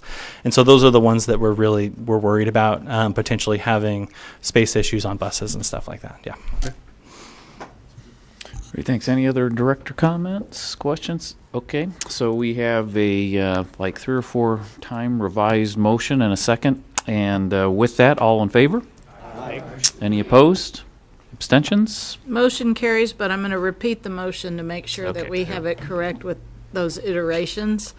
So we're going to approve it as written and look at adding a summer pass for young people and make the Connect card or mobile app the default for this program and a report back in 3 months. Does that clarify it for everyone? Did I miss anything? I would say K-12 rather than. Okay. Got it. So on the scheduling of the 3 months, are we looking at 3 months after January 1st? Yeah, so probably the first meeting in April or something like that. Is a 3 months of operations. Okay. So we can see. Yeah, okay, good. Yes. Mm-hmm. Okay. Very good. A motion passes at 100 votes. Moving on, we have item number 22, delegating authority to the general manager CEO to execute a loan agreement with the Sacramento Area Council of Governments, and Brent Berniker is here to present. Okay, so I don't have a PowerPoint slide for this, but basically what we're looking. Yeah, no. So we've as you know, over the past few years, there's been limited resources, capital resources. Okay. So we got a motion by Director Hanson, a second by Director Chenier, a look of happiness on Brent's face. It's Director Miller. Okay, all right. So with that, any questions for Brent? I don't see anybody. So with that, all in favor? Aye. Any opposed? Abstentions? Motion carries at 100 votes. Moving on, item number 23, awarding a contract for the route optimization study. In front of you are 3 resolutions awarding a contract between Sacramento Regional Transit District and Jarrett Walker and Associates for a route optimization study, and conditionally delegating authority to the GM CEO to award optional work to Jarrett Walker and Associates as funding becomes available, and approving the 5th Amendment to the fiscal year 2018 capital budget presented by Laura Ham. All right, good evening, Laura. Good evening, Chair Moran and members of the board. So as Cindy mentioned, we have 3 recommended actions before you tonight related to the route optimization study. First, we're recommending award of the contract to conduct the route optimization study to Jarrett Walker and Associates, an industry expert with extensive experience designing transit networks in cities such as Houston, Indianapolis, San Jose, and many others. 2, we're asking for a delegation of authority to the general manager, CEO, to award optional work, including our paratransit plan, fleet management plan, and an onboard origin and destination study, providing an opportunity to award this work at a later date when funding is available. 3, we're seeking an amendment to the capital budget specific to the route optimization project in order to accommodate the funding of optional tasks. This ties back to our original budget estimate for the entire project. So we began developing the SAC-RT route optimization project about a year ago. And as you know, the study will be a total reimagining of SAC-RT's entire network and our route structure that was primarily designed 30 years ago. The project was initiated with the hiring of a director of planning and a review of best industry practices in route network redesign. We conducted a customer engagement survey last spring to support the study, which was presented to the board on July 24th. A request for proposals for the study was also released on July 24th. We worked with our partners at SACOG in the RFP preparation and evaluation process and to seek grant funding for the project. We're extremely pleased to report that through that effort with SACOG staff, we received a Caltrans Sustainable Communities Transportation grant, planning grant, providing for full funding in the amount of $400,000 for the route optimization study, and we will pursue similar grant opportunities for the option work over the coming months. So our selection committee is recommending award to Jarrett Walker and Associates. As I noted, they're a team with extensive experience in designing transit networks, emphasizing collaborative community engagement, and a demonstrated ability to help stimulate a community's thinking about transit choices. If approved, our scope of work will commence with a project kickoff in the coming weeks, where we'll refine our work plan and timeline, including public and stakeholder engagement, ensure that essential data is available to the consulting team, and move quickly to develop a public involvement plan. So thank you. If you have any Very questions, good. I Thanks. can answer them. Thanks, Laura. So questions for Laura? I do have one request to speak on this item. So seeing none, Rick Hodgkins, and the mic's coming your way, Rick. I am so happy that the route optimization study is on the agenda tonight. It's hard for me to speak. There's too much talking in the background. Anyway, very happy that this is on the agenda. Obviously, I don't know much about studies in terms other than, what information that they try to find out. All I can tell you is when it comes to route optimizations, optimizing routes that are, first we need to optimize those routes that feed into light rail. Like, we need to have a bus, again, that goes from Lewis and Orlando down to the Sunrise Light Rail Station. Perhaps having bus routes that feed into light rail, the feeder buses, meaning those buses that feed into light rail stations, run as frequent and as often and as long as light rail runs. As long as light rail runs, the buses that go to light rail, that's how long that they should run. It's only common sense. I had a driver last month. I was riding bus 15 from Watton I-80 to Burkett and Richards, and that I had a driver on the 15 tell me that the bus schedule, it looks good on paper, but it looks not so good in reality. In fact, it looks bad in reality. It doesn't, thank you. It does not take into consideration the traffic. For example, leaving Sunrise Mall today on my way down here to get to Mather Field to ride the light rail, we did not take into consideration the amount of traffic around Sunrise Mall due to Christmas shopping and whatnot. So the route optimization must take these things into consideration as we continue to move forward. And when this item does come back, I will be speaking more specifically, just throwing out some other things there.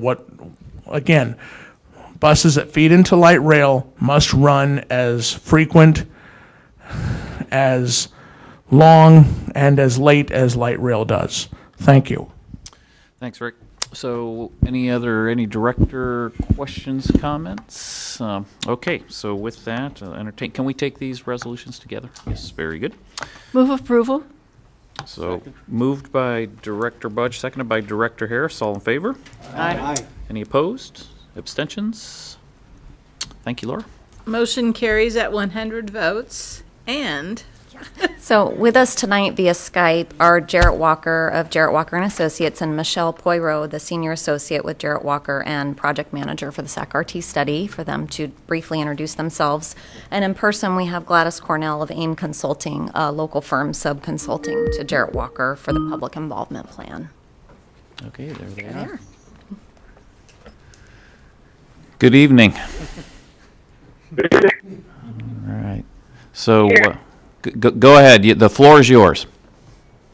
If you'd like to just briefly introduce yourselves, the floor is yours. I'm not sure if you heard that. Sure, I'd be happy to. Thanks very much. Can you hear us? Excellent. My name is Jared Walker.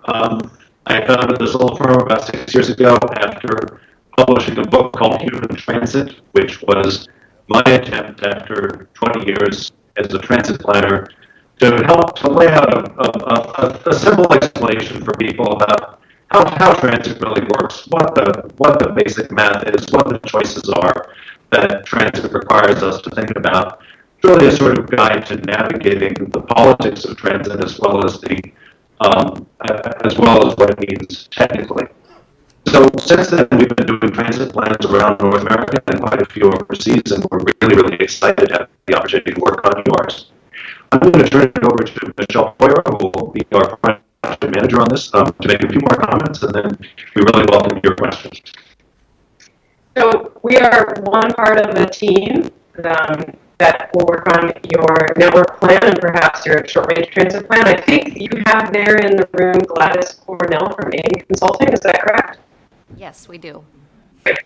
So AIM Consulting will be our local partners helping us understand local communities and local politics, local dynamics, and also leading the public involvement as part of this project.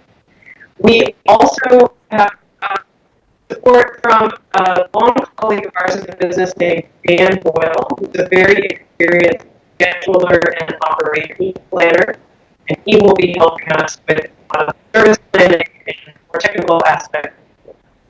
So we're happy to take any questions you have at this time. Or I should say one more thing.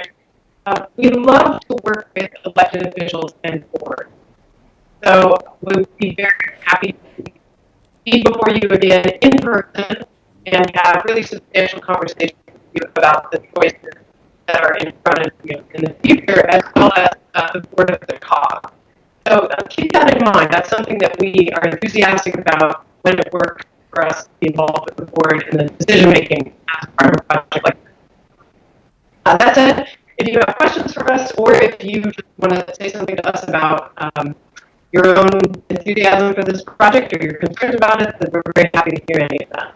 All right, great. Director Hansen? The only question I have is, when do we get a signed copy of our book? of your book, sorry. It's a great book. I have it, but I think the directors would benefit from it. So I don't think that's part of the contract, but maybe the staff here will see to it that we get a proper education. Can you help us with that, Mr. Walker? No. I think you can find it on Amazon. Or,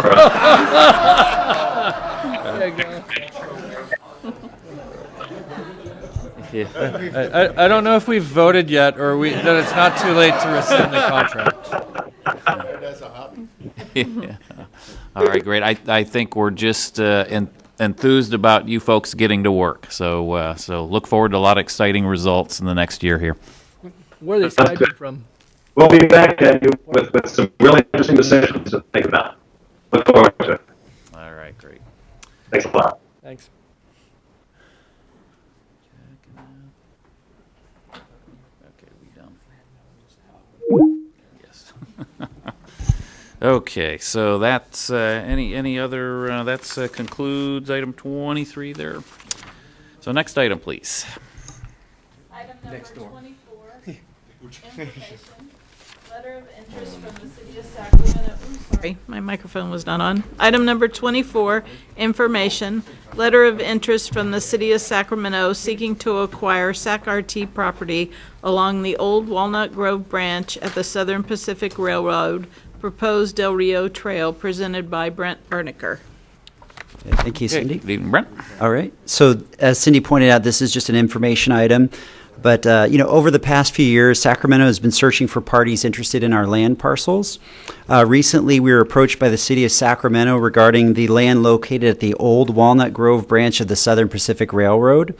The city and their consultants provided SACRT staff with a presentation showing different ways to utilize the land.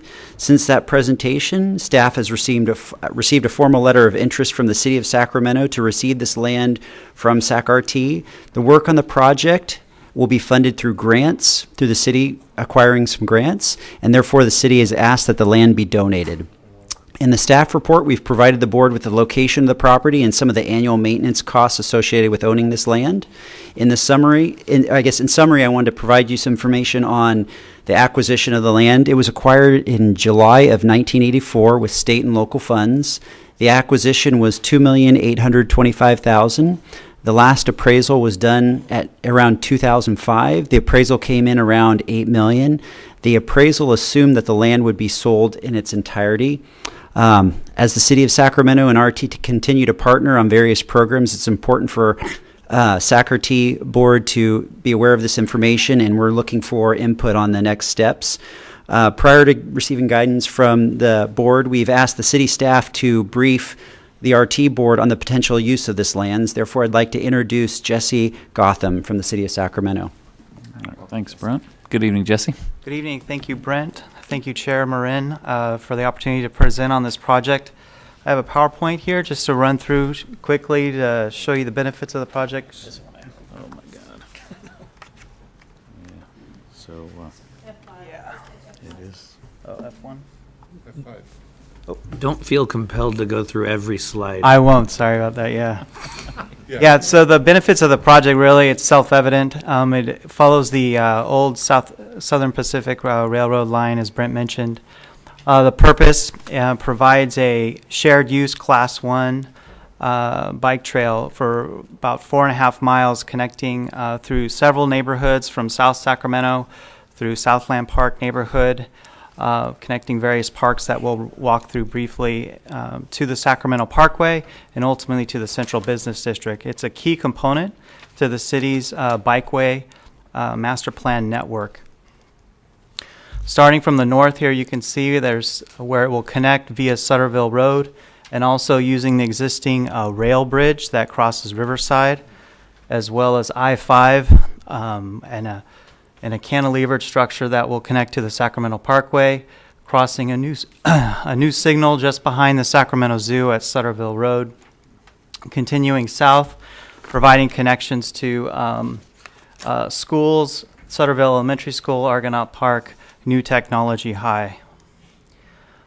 Considering further south, Charlie Jensen Park, and also this is a key northwest Class 1 route that connects to major arterial roadways that have Class 2 bike facilities. So Meadowview Road, Florin Road, Southland Park Drive would all feed into this. It really serves those neighborhoods that are bounded to the west by Interstate 5, by Freeport Boulevard, and then to the south, connecting to Delta Shores.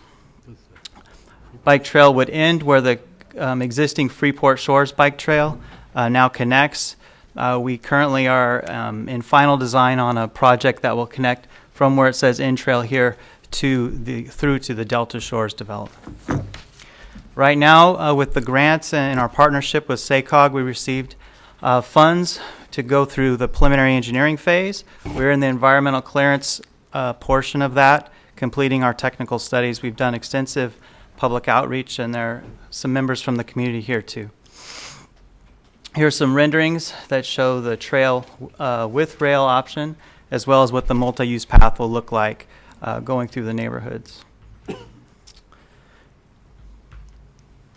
At the intersections, we'll be doing some aesthetic landscape treatments, as well as providing safe crossings. We've completed a crossing analysis with our traffic engineering division. We have traffic signal concept reports approved at these locations. Bulb outs on some of the minor collector roads. One of the concerns that we've had from the community is regarding safety. We're going to be working with crime prevention through environmental design. We're also coordinating with our police department and the park rangers. The enhancement theme, looking at honoring the historic aspects of the rail corridor and some of our aesthetics and landscaping treatment. We're working with state parks on what those components could be. Finally, just to summarize the public outreach, we've had numerous public meetings, workshops, email, through the city's public information office, just the city webpage, Express blog, through working with council district offices as well. Project has a website that has all this information in your packet, as well as some other information, meeting summaries. These are just some images from the workshops that we've had over the past year. And just next steps, like I mentioned, we'll be getting our environmental clearance. We'll be working on funding applications in 2018 for the construction of the project. So again, my contact information is up there if you have any questions. All right, great. Thank you very much. So anything to add, Brent? No, just opening it up for discussion. Okay, very good. I do have a couple requests to speak on this item before I get to director comments and questions. So we'll start out with Brian Ebert, and after Brian is Chuck Hughes.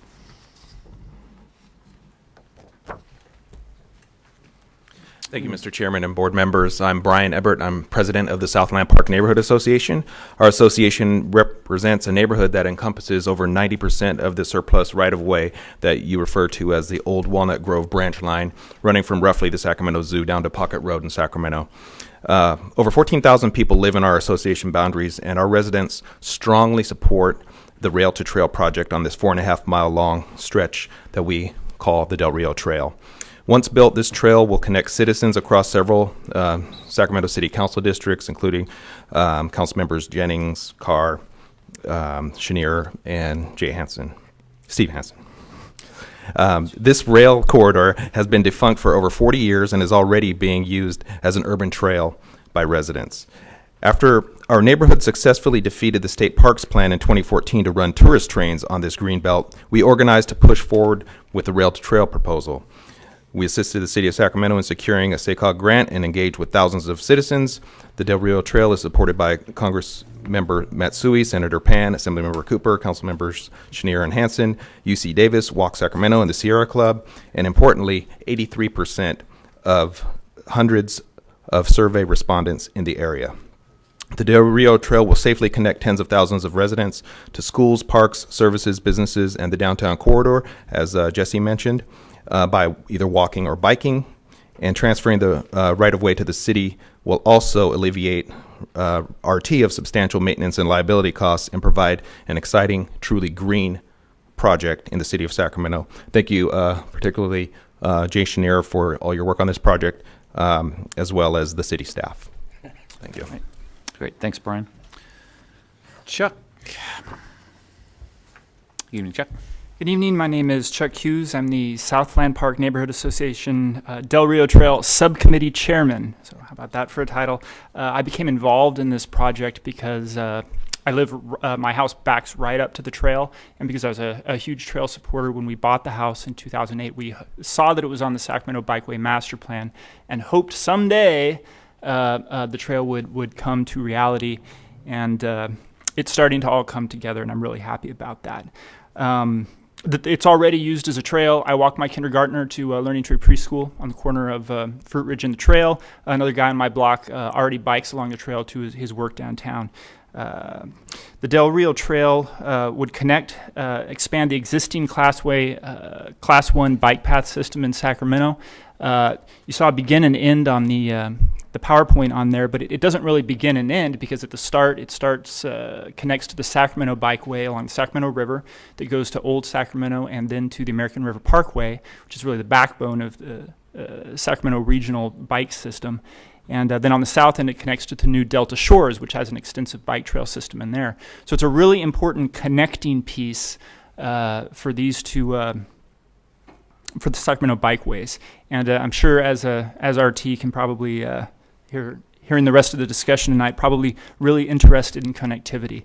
And so are all the bike riders and pedestrians who are in the neighborhood. I just wanted to add, as an aside, the American River Parkway is really utilized primarily, although there are a lot of commuters on it, it's primarily a recreational trail. This could be something even more than purely recreational for people going on long bike rides, because there's grocery stores on both sides. Sprouts is on the north end, Bel Air is on the south end, and the Shunfat Oriental supermarket is going to be opening up sometime in 2018 in the Southland Park Hills Neighborhood Shopping Center. So there's dozens of other small buildings, small businesses in that area, and so it really presents an opportunity for the neighborhood to utilize the trail not just for recreation, but actually running errands and not using a car. And so in light of all that, I urge the RRT board to give strong consideration to seeing what they can do to help the Del Rio Trail become a reality. Thanks. Thanks for coming out, Chuck. Okay, so let Director, questions, comments? Director Chenier? Thank you. If we can we have the other members of the Land Park Board just introduce themselves really quickly? Chip O'Neill, Vice President. Nita, the Secretary. Jeff Brown, Treasurer. Brian Backus, Board Member. Great, thank you. So they really deserve quite a bit of credit because this project has been pushed by the Neighborhood Association, and I think Brian and his leadership and Chuck and his leadership have been really instrumental in getting us to where we are. I also want to thank Jesse and his crew. They secured a $2.2 million grant to do the planning on this and have been working very hard. I've attended a number of the community meetings on this, and as Brian said, the folks in Southland Park overwhelmingly support the building of this trail. This can be a huge amenity for the city of Sacramento. And I think as we've gone through other items where the city and RT are partnering, we've brought a number of issues forward on that. This could be a great partnership as well. And we still have to raise the money for construction, which will be about $13 million or so when we get there. So we have a fair amount of money to raise on it. But I'm excited about this. And I know this is here as an information item, but love to provide some direction to RT staff to continue to work with the city to be able to either transfer this over or do a long-term lease. I think we've discussed various options, but do it where there's no cost to the city now. I know Brent talked about an $8 million appraisal. I don't know how you get to that. I think this land is basically worth nothing to RT at this point, and is actually a negative because of the maintenance that you have to do on it and the liability that we cover. So again, this could be a great partnership to build a bike ped trail. I'm excited about it. I know the neighborhood is, and they'll continue to work hard on it. So if we can get to that point, and this is not actually a motion because it's not an action item, but providing direction to continue again to work with the city to get this property over to the city so that the liability would be taken by the city. And we've talked to lots of city staff on this, including the city manager. They're ready to move on this as well. All right, thanks. Director Hansen? Thank you. I'd like to echo the direction, but first, the Southland Park neighborhood and Councilmember Chenier really, Director Chenier in this case, done the lion's share of the work on this, even though there is a significant portion that crosses my council district. It's really been the leadership of the neighborhood with District 5 to help get us this point. So I think that's really incredible, especially because you made some lemonade out of what was the state parks plan to bring trains through here. Not that we don't like trains, but it may have not been the best idea. So I think this is a huge benefit, but it also fits in with what Caltrans is trying to do, with what RT is trying to do, and that's reduce congestion in the I-5 corridor. If this can be a key commuting path, and the gentleman who's the chair of the subcommittee, I'm forgetting your name, Chuck, raised this, not just the grocery stores, but really we have a lot of people who do commute right now from Folsom and other places east down through the American River Parkway to work in the central city. I think that we could see people commuting up using this Del Rio Trail really help to reduce congestion, benefit air quality, and provide an amenity that is more than just recreation. So this is great, and I think the fact that we have this alignment is even better. The one question, though, and maybe this is for Mr. Spangler, I know that two of the parcels that we put out for surplus are these Darnell Way parcel and the Santa Buena, is that the other one? Riverside. Those two parcels, they're part of this proposal. So as I looked at Jesse's maps, I think it's wise that we look at maybe pulling those back, and as we work on our estimate, really trying to include those as part of this. There is going to be some connectivity issues. This is in my the area that I represent, so I know very well. We've looked at Sutterville and some of those connections, but getting over that railroad bridge and how people can get from Riverside to the trail at grade will be a critical path item that probably Jesse has been thinking about more than the rest of us. But I think as this comes back, we should look at those parcels, especially since right now they're not under contract. Right. They are. There is a pending legal action pertaining to those, the sale of those properties, but we can certainly look at that. Well, just from a direction standpoint, I think, given that, I think we should look at pulling those in and making those part of the project moving forward. Okay, Director Harris. Thank you, Chair. As a matter of fact, all of us council members sitting at this dais are working on pieces of an interconnected bike trail. I'm working on the Two Rivers Trail. Rick is working on the Sacramento River Trail. And then Directors Hanson and Chenier have explained their connection to this. Assuming we can connect all of those pieces, we would have a true commuter route all the way from Sac State to Delta Shores. It'd be a tremendous boon for the city, and all the advantages have been extolled by the other council members here at the dais. I think this is a really important piece. I really like the idea of the Del Rio piece. It is a significant connector, but all of this is about bike-ped connection in a safe off-street manner, which is really, the vision that I have, and I think my fellow council members have as well. So I'm definitely in support of this. And I hope that RT can reach a reasonable agreement with the city of Sacramento. In terms of value, I'm sure there'll be lots of discussions about what is best for RT, because it has to be, it has to be a deal that works for both entities. I'm pretty sure that we can get there, so I appreciate the direction offered by Councilmember Chenier, Director Chenier, and I would like to move forward with this. All right, great. Any other comments, questions? Director Miller. I had a question. In 1984, when we purchased it from Southern Pacific, what did we pay? 2.8 million. 2.8? Yeah, approximately 2.8. Okay. And then we're spending $35,000 a year since 1984. Or liability. It's probably started out less than that, but we're up to that. Yes. Okay. Correct. That helps. Thanks. Great. Any other questions, comments? Okay, did you get enough there, Brent and Henry, as far as direction and things of that nature? Okay. I think so, yep. Very good, very good. Okay, so that concludes. Next item, please. Item number 25, intent motion, nominate and elect a chair and vice chair of the Sacramento Regional Transit Board of Directors for 2018, and I'm here to answer any questions, but we'll take your direction.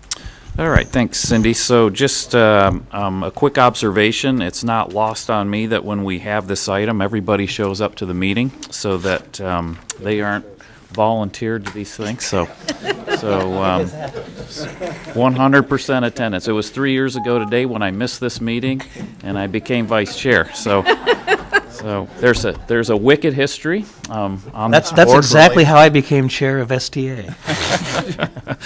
But with that comment, it's a privilege for me to offer up for this board's consideration nominating Vice Chair Patrick Kennedy as Sacramento Regional Transit Chair for 2018. Second. Okay, so lots of seconds. I think the vote just happened. Yes, I do by default there. So all in favor? Aye. Any opposed? Abstentions? All right. So Was there a seconder on that motion, or was that just everybody? Pick one, Cindy. Yep, pick a name. Well, yes, that's right. And then, Jay Chenier, you have a comment here? Yeah, no, well, two things. One is, Andy, I just want to thank you for your service on this. I think you've done a great job. We have time for that next time. I'm never long. And I'd like to nominate Steve Hansen to be vice chair moving forward. Steve Hansen? Motion and a second for Director Hansen to be vice chair for Sacramento Regional Transit Board 2018. All in favor? Aye. Aye. Any opposed? You don't want to take other nominations? The Nope, two you got it. motions, There's the no two second. motions carry at 100 votes. Mr. Chair, Very good. the next time, could we have the list, though? That's always very helpful to know. That wasn't, unless that was included as a supplemental piece to see. Right, just the history of chairs and The vice history of chairs. chairs, how it rotates through city, county, and then the other member cities. I can send that to you by email. Well, it would be good, but it'd be good to have it in advance. Certainly. Point. Thanks. Very good. So concludes item 25. Next item, please. Item number 26. Congratulations. Paratransit, Inc. Board of Directors meeting report in your packages from November 9th. If Director Hume has any additions, corrections, or comments? None? Very good. Moving on, item 27, Capital Corridor Joint Powers Authority meeting report of November 15th. If Director Miller has anything else to add or supplement? No, that was a great report. Item 28, San Joaquin Joint Powers Authority meeting of November 17th. The report is in your package.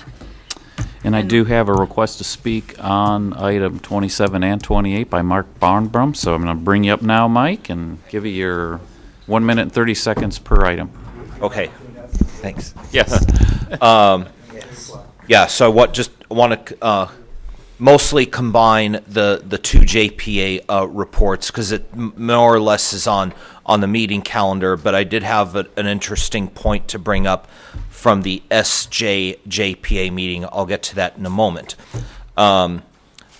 In electronic conversations with Managing Director Katrowski of the Capital Corridor JPA, yes, it is confirmed that the Capital Corridor has approved a meeting calendar, but they took a page out of the book of the San Joaquin JPA in that for the first time they're going to have a meeting calendar in which they rotate the location of the meetings. So instead of the majority, if not all the meetings being at the City Council chambers in the city of Sassoon City, David wanted me to let you know through his board packet that on February 14th, they're going to meet in Sassoon City. June 20th, Martinez City Council chambers. September 19th, Sacramento City Council chambers. And November 14th, the BART boardroom in Oakland. So no one location will have a meeting twice in it. The San Joaquin JPA board has adopted a meeting calendar in which they stayed on a similar pattern of the fourth Friday of every odd numbered month. So the next meeting is January 26th, and that meeting is in Fresno. In November, though, the meeting has been moved up a week so as not to conflict with the 4-day Thanksgiving holiday weekend. So that meeting is November 16th. All meetings between March 23rd and November 16th. Location has not been determined yet.